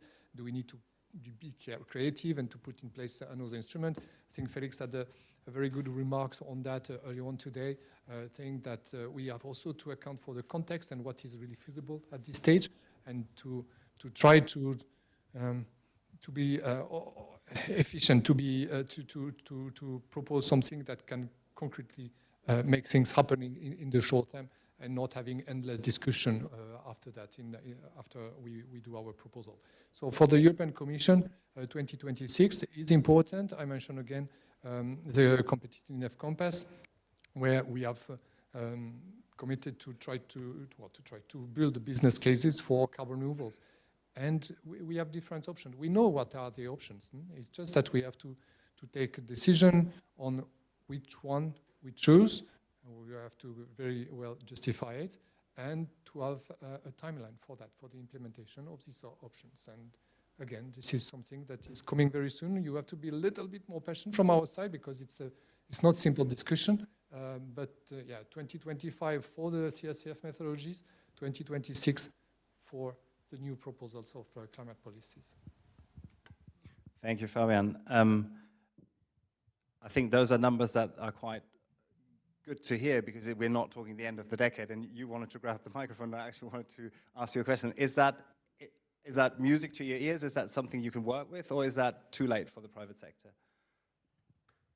So I think part of the way that we look at it is, a lot of these decisions in terms of buying into the removal market are similar to the business cycle of a CEO, right? So if you look at the average life cycle of a CEO, I think it's something like 5 years.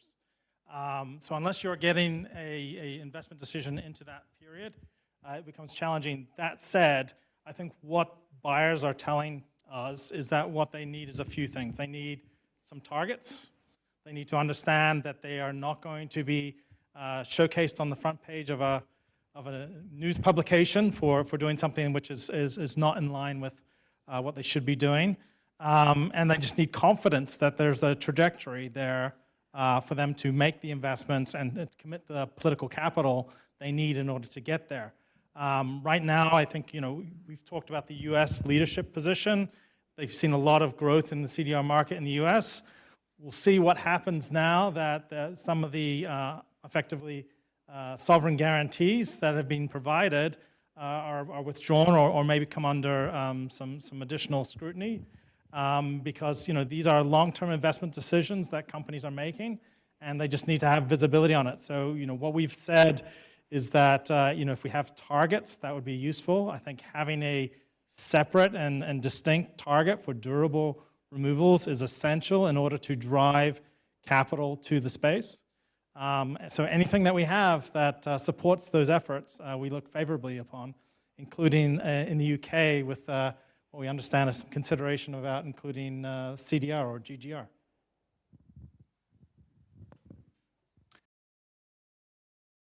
Philip, you've already mentioned it. So you clearly said PPP is an option here. What about the UK? Is that something you can imagine going down? Or what are other short-term measures that you could see working in the UK apart from the CFD, or what are the gaps to be plugged in around the CFD? Really well timed, just choking on water there, sorry.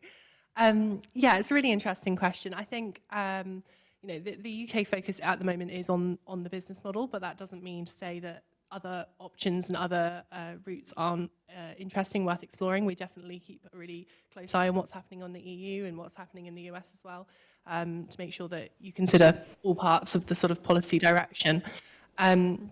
I think in terms of the sort of the milestones and the timelines, I would point to the development of a standard. I think that's going to be something that's really crucial to sort of address some of these challenges on the demand side in terms of companies not having the confidence in the credits that they're buying. If we can do something that sort of systematically shows the high integrity of these credits, then that's going to go a really long way in making companies feel confident. I think the term used earlier in one of the presentations was a safe space to declare their purchases, and I think that would be really interesting. Thank you. Maybe Ralph, turning to you, you said something interesting. You said, we have been talking about the contraction in the VCM and the fact that we are now left with about 500 CDR startups that are struggling to sell their credits. And you said what you found in the roadmap is that there is a need for more startups. Can you elaborate on that? Yes.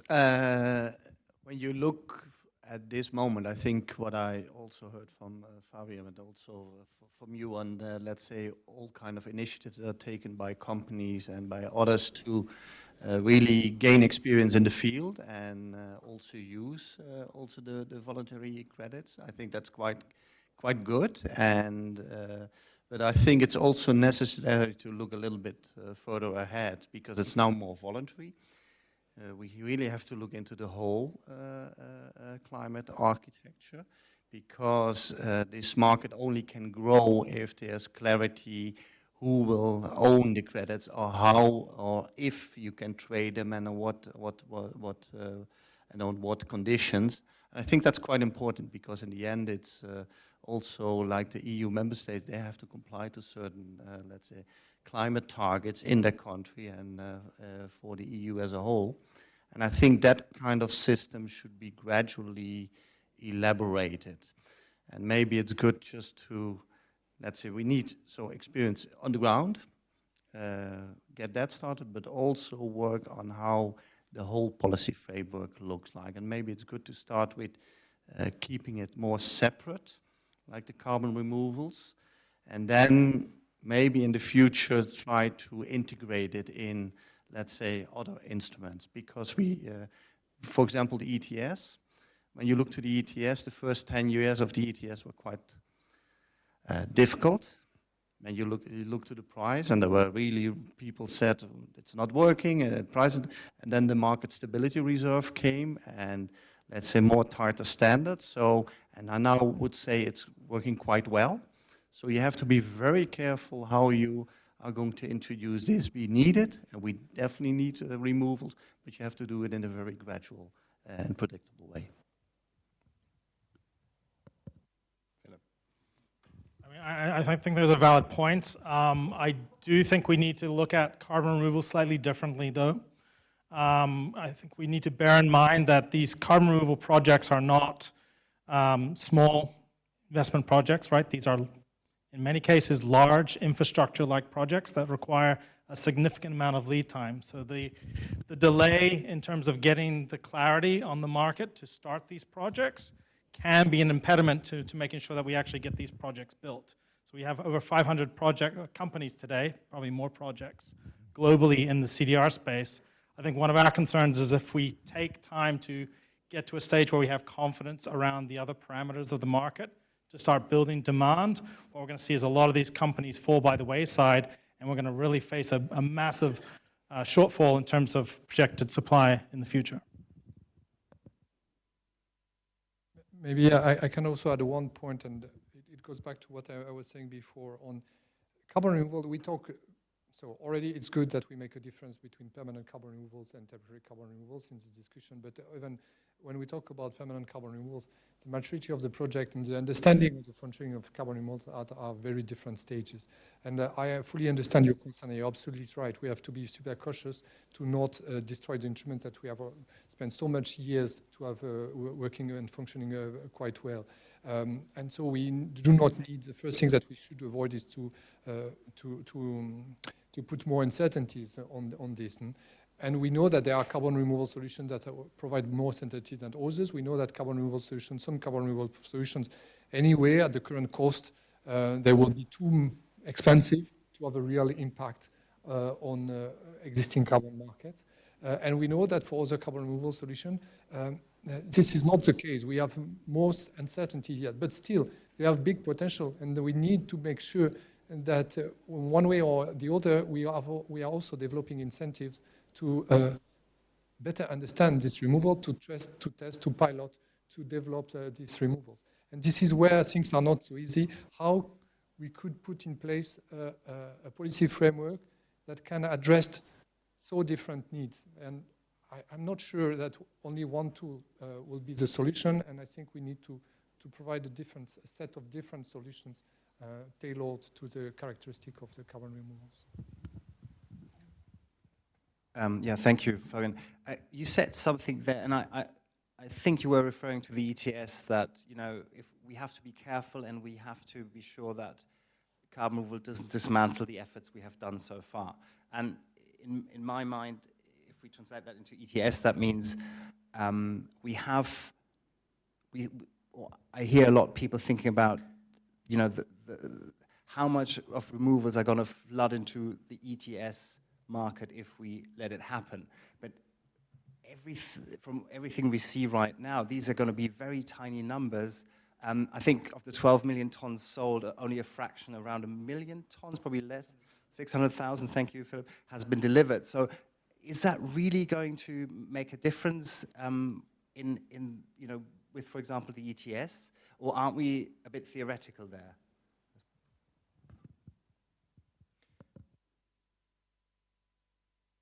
This is exactly the point I wanted to make. It depends what type of removals. If, let's take this hypothetical case where ETS accept carbon removals in the future, it depends very much on the type of carbon removals. People that were in climate policies at the time of the openness of ETS to CDM credits accumulated a kind of, how can I say it in English, a kind of fear of carbon credits, but we are a totally different situation today, and that's why I say it's very good that we have made a clear distinction between permanent removal and temporary removals. And when you look at temporary removals, yes, this is a very valid question. What are the type of carbon removal today that can be cheap enough to put at risk the ETS system and deliver 1 million tons of carbon removals in the next 5 years at a €50 price? Do we really have this? I would be happy if we had all these carbon removals ready and that could help us. But this is true that it's not necessarily the case. And we have also to account for that, but we have also to put safeguards in place. And I think we can find the right solution. There are different options if we talk again about ETS integration, but we should not talk only about ETS. But in the case of the ETS integration, there are a lot of, and this is also the good things about what is going on today. Among all this discussion, we saw a proliferation of a research paper, of thinking about how this integration could be made, and there are different options, and we are looking at these options. Thank you, Fabian. Since we are on the topic of the ETS, I have to ask you, obviously, Alice. The consultation is coming out soon on the UK ETS. Can you share with us what's the current thinking? I don't want to be provocative or too provocative, but the picture I certainly have is that the UK might be quicker you know, out the gates with an ETS integration. So it would be very useful to hear from you what the latest thinking is. So I'll caveat, I am not from the ETS team. So with that in mind, but we do work very, very closely with them because it is obviously a really important and related policy area. I should clarify that we actually have already done our consultations. That was in 2024. And it's closed now, so the government are currently considering all of the responses that we got to that. I think it's probably safe to say that people had lots of thoughts, lots of opinions, so you would expect that, and lots of people in the GGR space are obviously very interested in this. We are due to put out our response on that, but in terms of what I can say in the sort of direction of travel that we've been going in, we set out sort of our positions on how that integration might happen is as part of the consultation, and so yeah, I think that's probably all I can really say on that particular topic, I'm afraid. Thank you very much. And forgive my sloppy English here. Yes, the response, the consultation is closed since a while ago. Thank you so much. Maybe before we go to the closing question, I just want to do one thing and flip this from, we've been talking a lot about cost of CDR and how we can create demand, and obviously if we take a longer term perspective, I think the dream is that, you know, we get the emissions reductions down, we get to a roadmap that scales CDR to where we need it to be, and then it becomes an industry that can create jobs and prosperity. And I think that's the long-term goal of what we're trying to do here. Net zero is not for net zero's sake, it is to safeguard our prosperous societies long into the future and not be impacted by an unstable climate and environment. So has this kind of thinking sunken into government and the private sector, or are we still talking about just the cost of this and the near term? To anyone? Indeed, it's not only the cost we are looking at. We also think it's really an opportunity, because when you look to the innovation that's taking place, like what the direct air capture. So we think there's really a business. You can develop businesses for that, and there are a lot of other technologies now under development. And I think that's quite the prospect we also have. There's a business opportunity, and the most and you only get it if there are clear, let's say, clear policies, clear rules, clear incentives, and then the market is anticipating on that. And I think that's the lesson we can learn from the whole climate policy. If you set some targets, design the policies, and keep them, then there is a prospect, okay, it will develop further, so then the market is also taking these kind of, at least, calculated risks. Yeah, I would completely agree with those reflections. The phrase that our Secretary of State, Ed Miliband, often uses is that net zero is the economic opportunity of the century.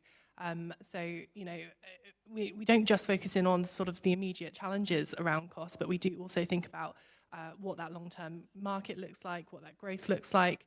And that's actually one of the things that we really take into account when we develop our policies, is not just how does this policy help in the now, but how can this policy be adjusted in the future. So, for example, sorry, I do keep talking about this contracts for difference model, but you know, it's linked to how the market evolves. So government support can be adjusted as that market matures. So yeah, we really do think about it from a range of different lenses. And I think it's, yeah, a huge opportunity and quite exciting, which is hopefully why most of us are in this room. Said. Good. Then maybe if we can go from Philip to Fabian. And just I want to each of you ask the same question. I want to ask each of you the same questions. So in one sentence, what's the main challenge and the most exciting opportunity for CDR in this year? Well, of course, I would say it's the Global 1000 CDR Challenge. You know, trying to mobilize companies is the most exciting prospect.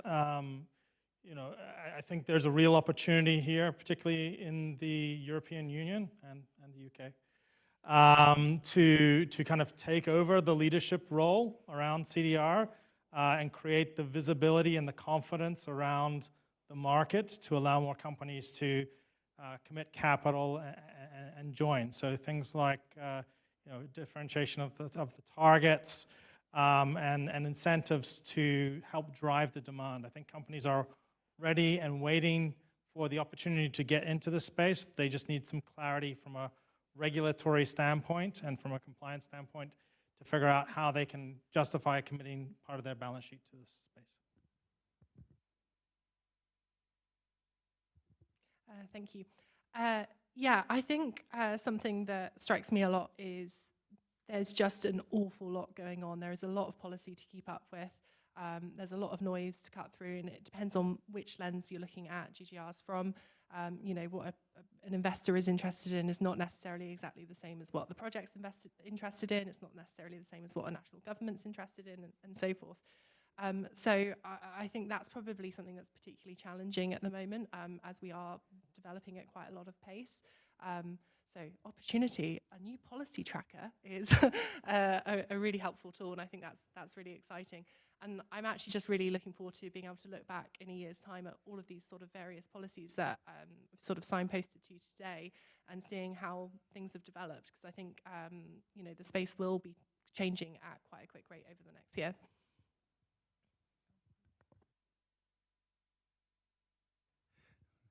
Yes, I try to keep it in one sentence. That's, I think, getting more opportunities to learn from all kind of projects and getting the innovation going, and then gradually integrated in the, let's say, the broader picture of climate architecture, of laying the right puzzle piece. And from my side, if I want, the short version is challenge, green claims, opportunity, excitement, methodology for CSF methodology at the end of the year, of course, from my side. And just to build a little bit on that, on green claims, yeah, there is contrasting views, and the final negotiation between the Parliament and Member State on green claims for carbon removal for the short term will be key. Of course, as I said, next year we'll start to talk about compliance framework, etc. But I think still, it's as you know, we need all that, and so yeah, this is something I don't have so much control on that, unfortunately. But this is the key for me for the year 2025 for carbon removal. One of the key challenge will be to get a nice agreement on green claims. Thank you very much, all. You're not released yet. We turn to the audience. The way I would like to do this, I think we have people going around with the microphones. Mateo's over here, and I would like to collect 2 to 3 questions, and then we can answer them. Well, you can answer them collectively. Yes, sure.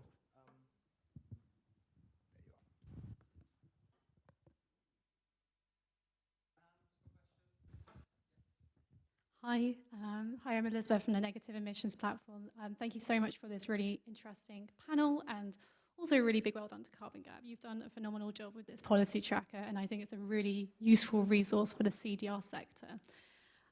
So my question is mainly to Alice and Fabian, and it's around ETS. So it's really interesting to hear the discussions around sort of your current thinking, and it's good to know that the UK and EU in general are doing this in parallel, albeit the UK is a few years ahead. We also saw that there was an article, I think last month, about, I think Keir Starmer was talking about potential integration, or not integration, sorry, but linkage of the UK and EU ETS in the future.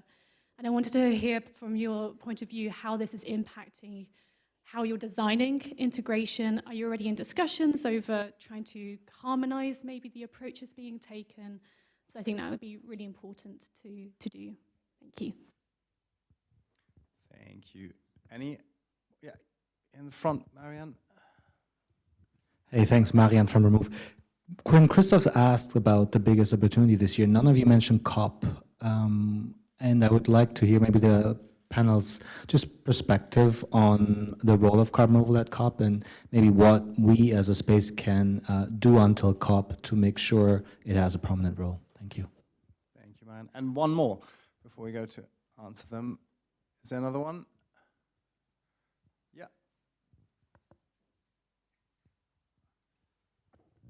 Thank you, Leona Tenkov from Carbon Gap. I have a question mostly to Mr. Brieskorn. I wanted to ask you, when you say that basically a like-for-like principle should be reflected in the roadmap, how are you thinking of implementing this so that permanent removals are really what we need for damages of emissions that are permanent?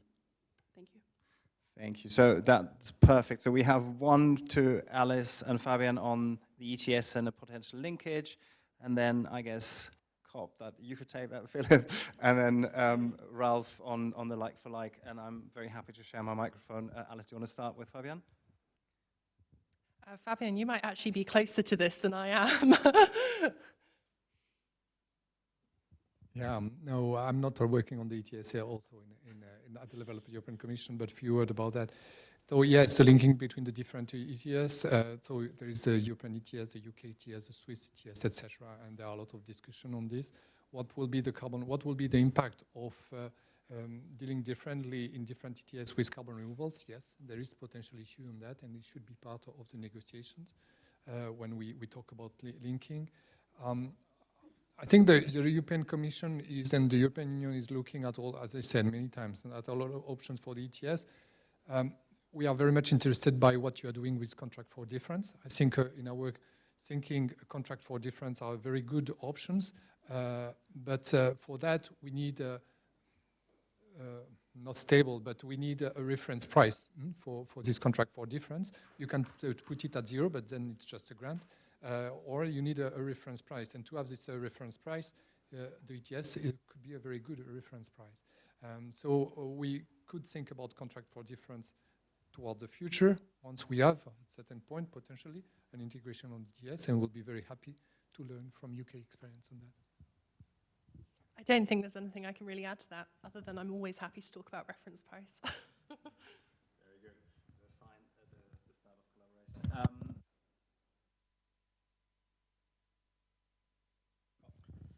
COP, okay, give me the easy topic. I don't think there's anything new here, right? I think COP is going to be quite a show this year, I would imagine. COP 30, right? There's going to be a lot of reflection on where we've come from and what we need to do moving forward. I think very simply, the key mechanism that we can push for at COP is this segmentation of targets. I think as long as removals and reductions are embedded together and fungible, it comes down to cost and price, and reductions are always going to be more effective from that perspective.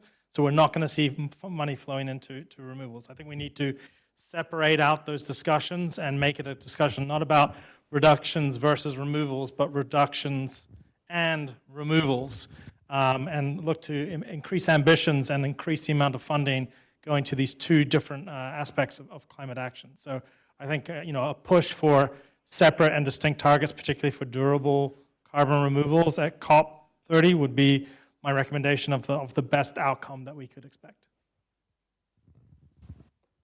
Thank you. And Ralph, like for like, and the Dutch outlook. Yeah, indeed. It's let's say we think it's quite important to have this like-for-like principle, and I think you really need to develop then the right bookkeeping. Where is the storage of the carbon, and will it be permanently stored? I think that keeping that in the right way is quite important. And I think, for example, on methane, which is the most obvious one, it's let's say it's not permanently in the air, but you can find some kind of solutions that you also store it in a less permanent way in, for example, in some kind of building materials or furniture or wood products that in the end would be used for example, for bioenergy or whatever. So I think keeping the track of where let's say not every molecule, but in where they are going, I think that's quite important, that should be developed also further. Thank you. Any more questions from the audience? Yeah, over here. More of time. I'm Fabio, CWEB, waste to energy sector. I was triggered by the last words on methane, and also especially how in the UK you don't call it carbon removals, but greenhouse gas removal. So maybe the question could be for the two of you. I don't know if it's appropriate, but here in Brussels, when we talk about CDR, we talk about carbon. And in fact, as waste to energy, I'm involved in the expert group as BECS. But for methane, methane, it's a greenhouse gas much, much more potent than CO2. There is a lot out there. And for what I deal, waste management, a lot of methane is being released by landfills. So I'm wondering, are there possibilities to recognize credits when you avoid emissions of methane with more sustainable waste management practices? So diverting waste away from landfills to waste to energy, for example, or technologies. Can you, because I know credits can be generated, for example, with gold standards, there are other possibilities, but this is not an opportunity, at least in Europe or in the EU, let me say. Maybe to react directly. I'm not sure what's the latest news on the landfill directive, but I understand there's a much more also regulation in place there that there shouldn't be methane emissions, or at least you should cover them up, but I'm not sure about that. For example, in the Netherlands, we have landfills, and already, but we don't use them anymore, not for, let's say, household purposes. So the last landfill, I don't know, it was, let's say, close maybe 20 years ago, and then the methane was extracted from that for warming of housing. So I think we have to be, you also have to be clear, is it already an obligation that you have to fulfill in, let's say, climate or other directives? And then you have to be a little bit careful, what are you doing then with, exactly with, let's say, possible credits that could come from that. Because then you're mixing up policies.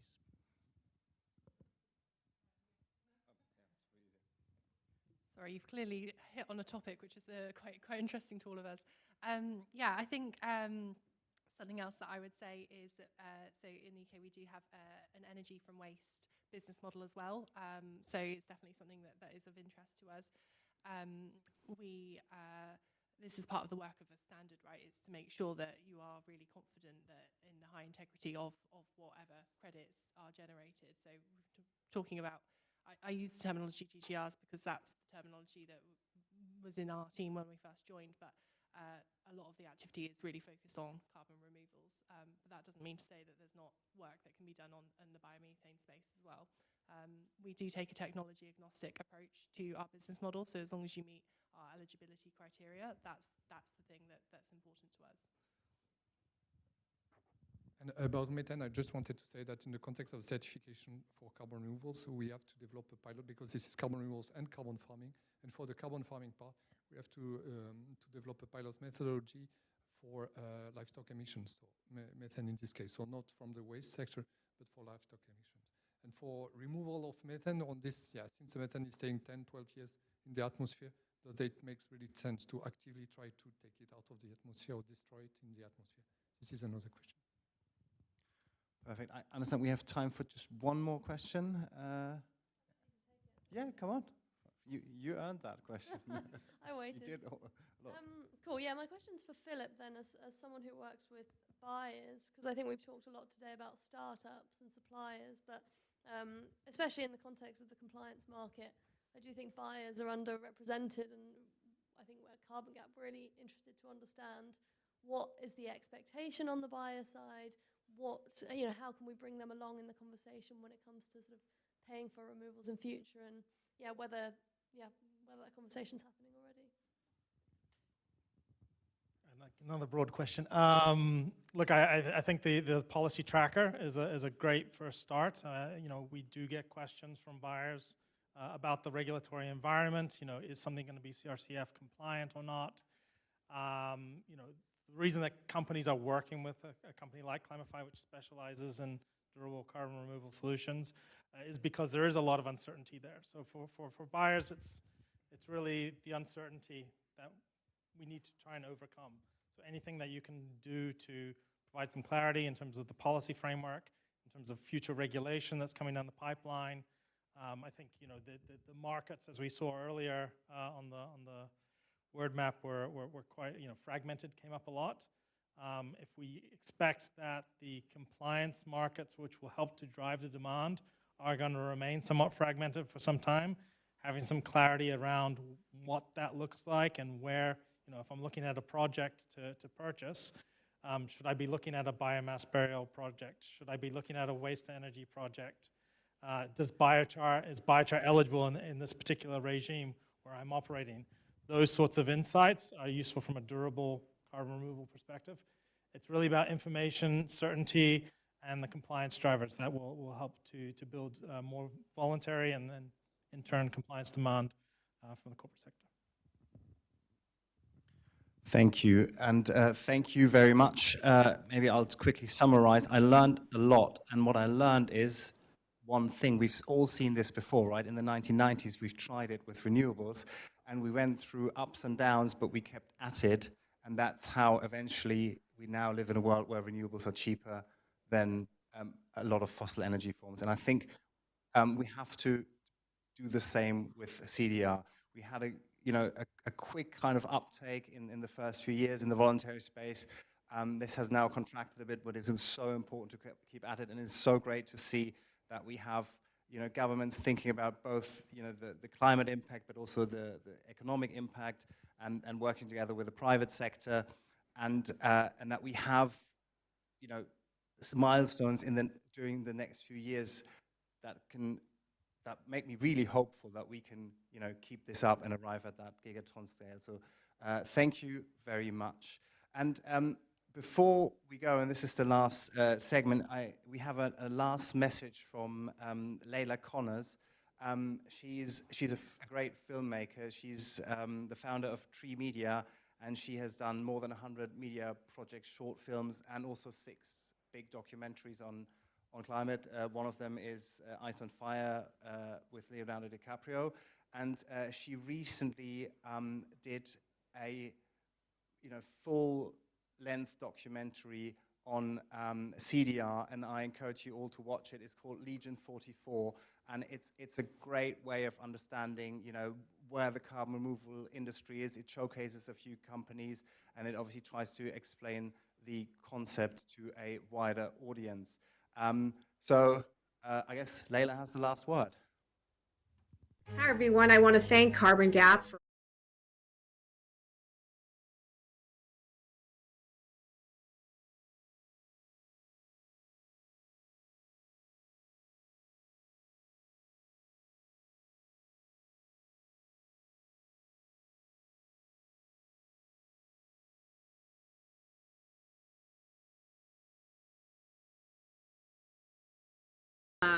over the years.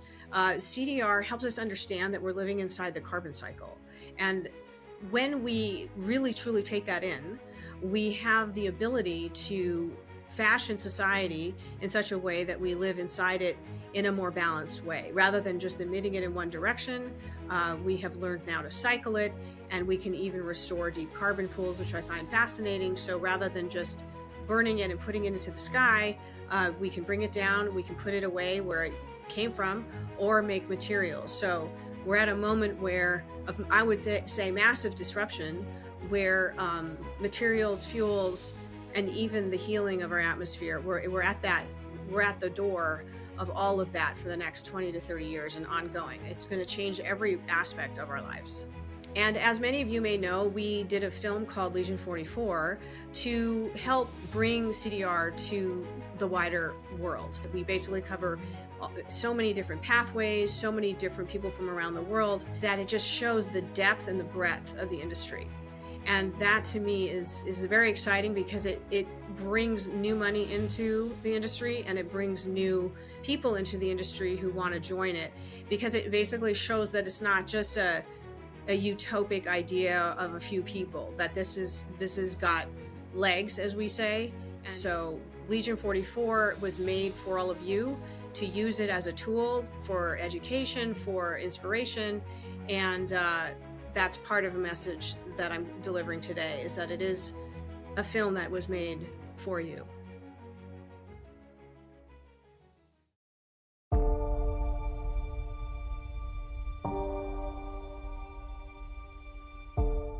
We are no longer able to go beyond what we are suffering now. It's something so uncontrollable that's eating your community up. So we are suffering from the same problem.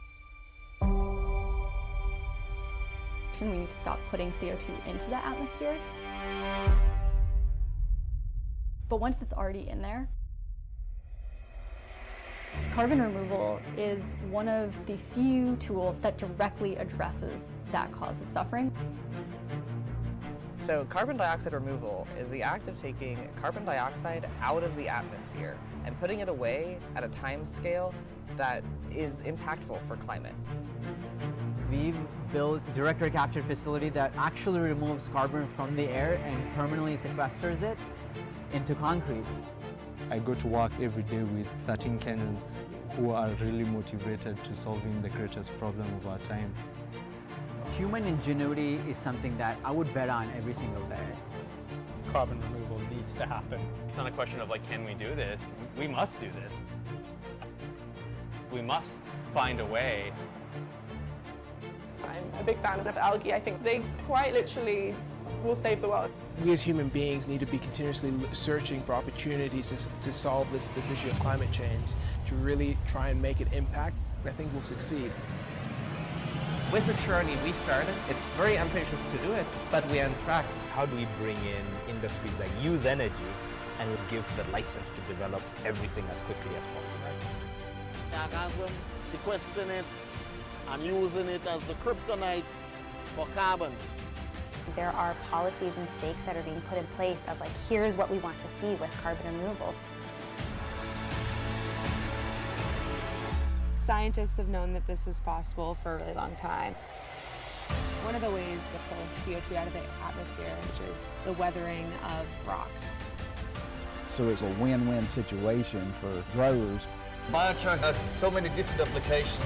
One big bag, 1.5 tons of CO2. a nature-based solution to grow microalgae for the purpose of carbon sequestration. We need to stop just talking about it, we need to take a real action. If you want to go really fast, you want to go together. We better get it right in the first place because we really don't have a second shot here.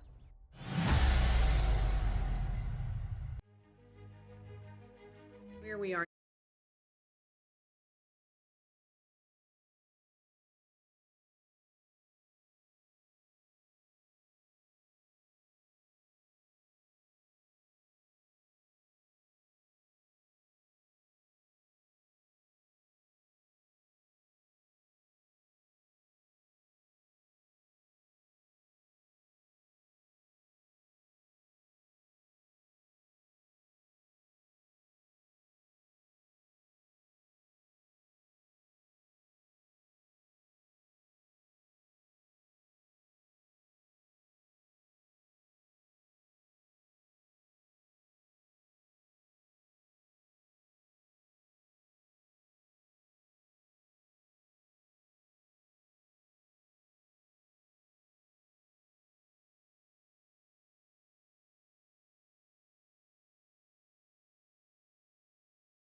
the policy tracker for the experts, and the documentary for the masses. And with that, let's start the networking. Thank you for coming.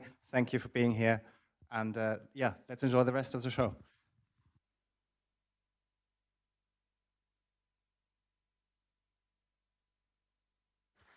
Actually, I am the last person to speak.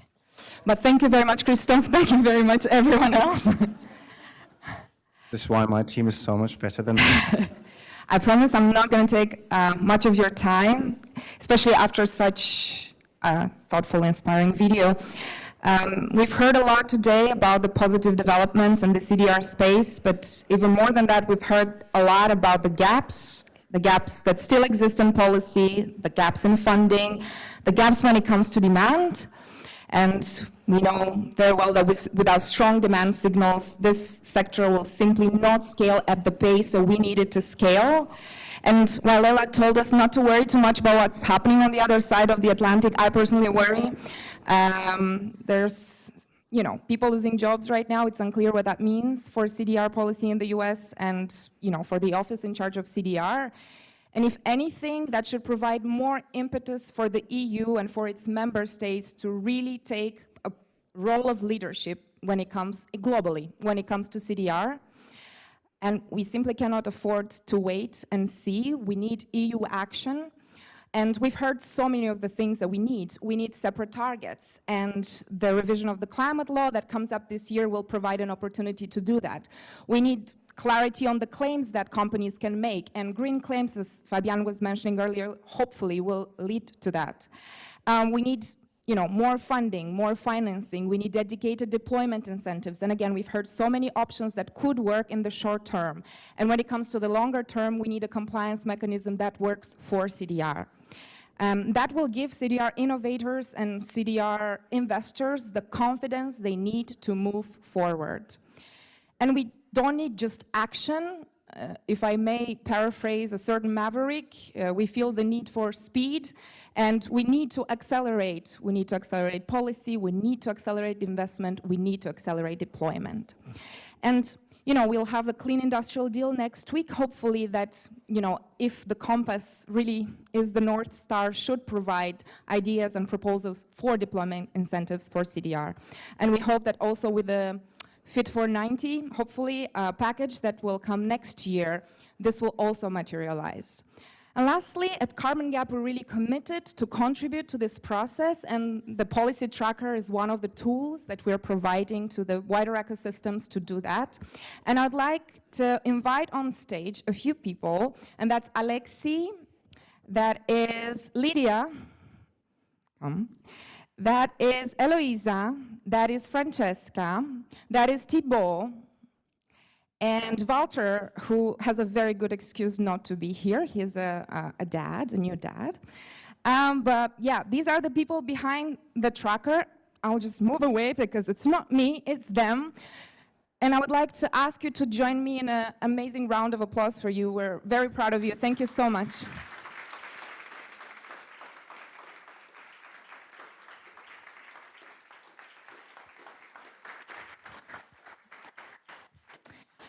And thank you so much, everyone, for being with us here today. Now, we invite you to networking. Thank you.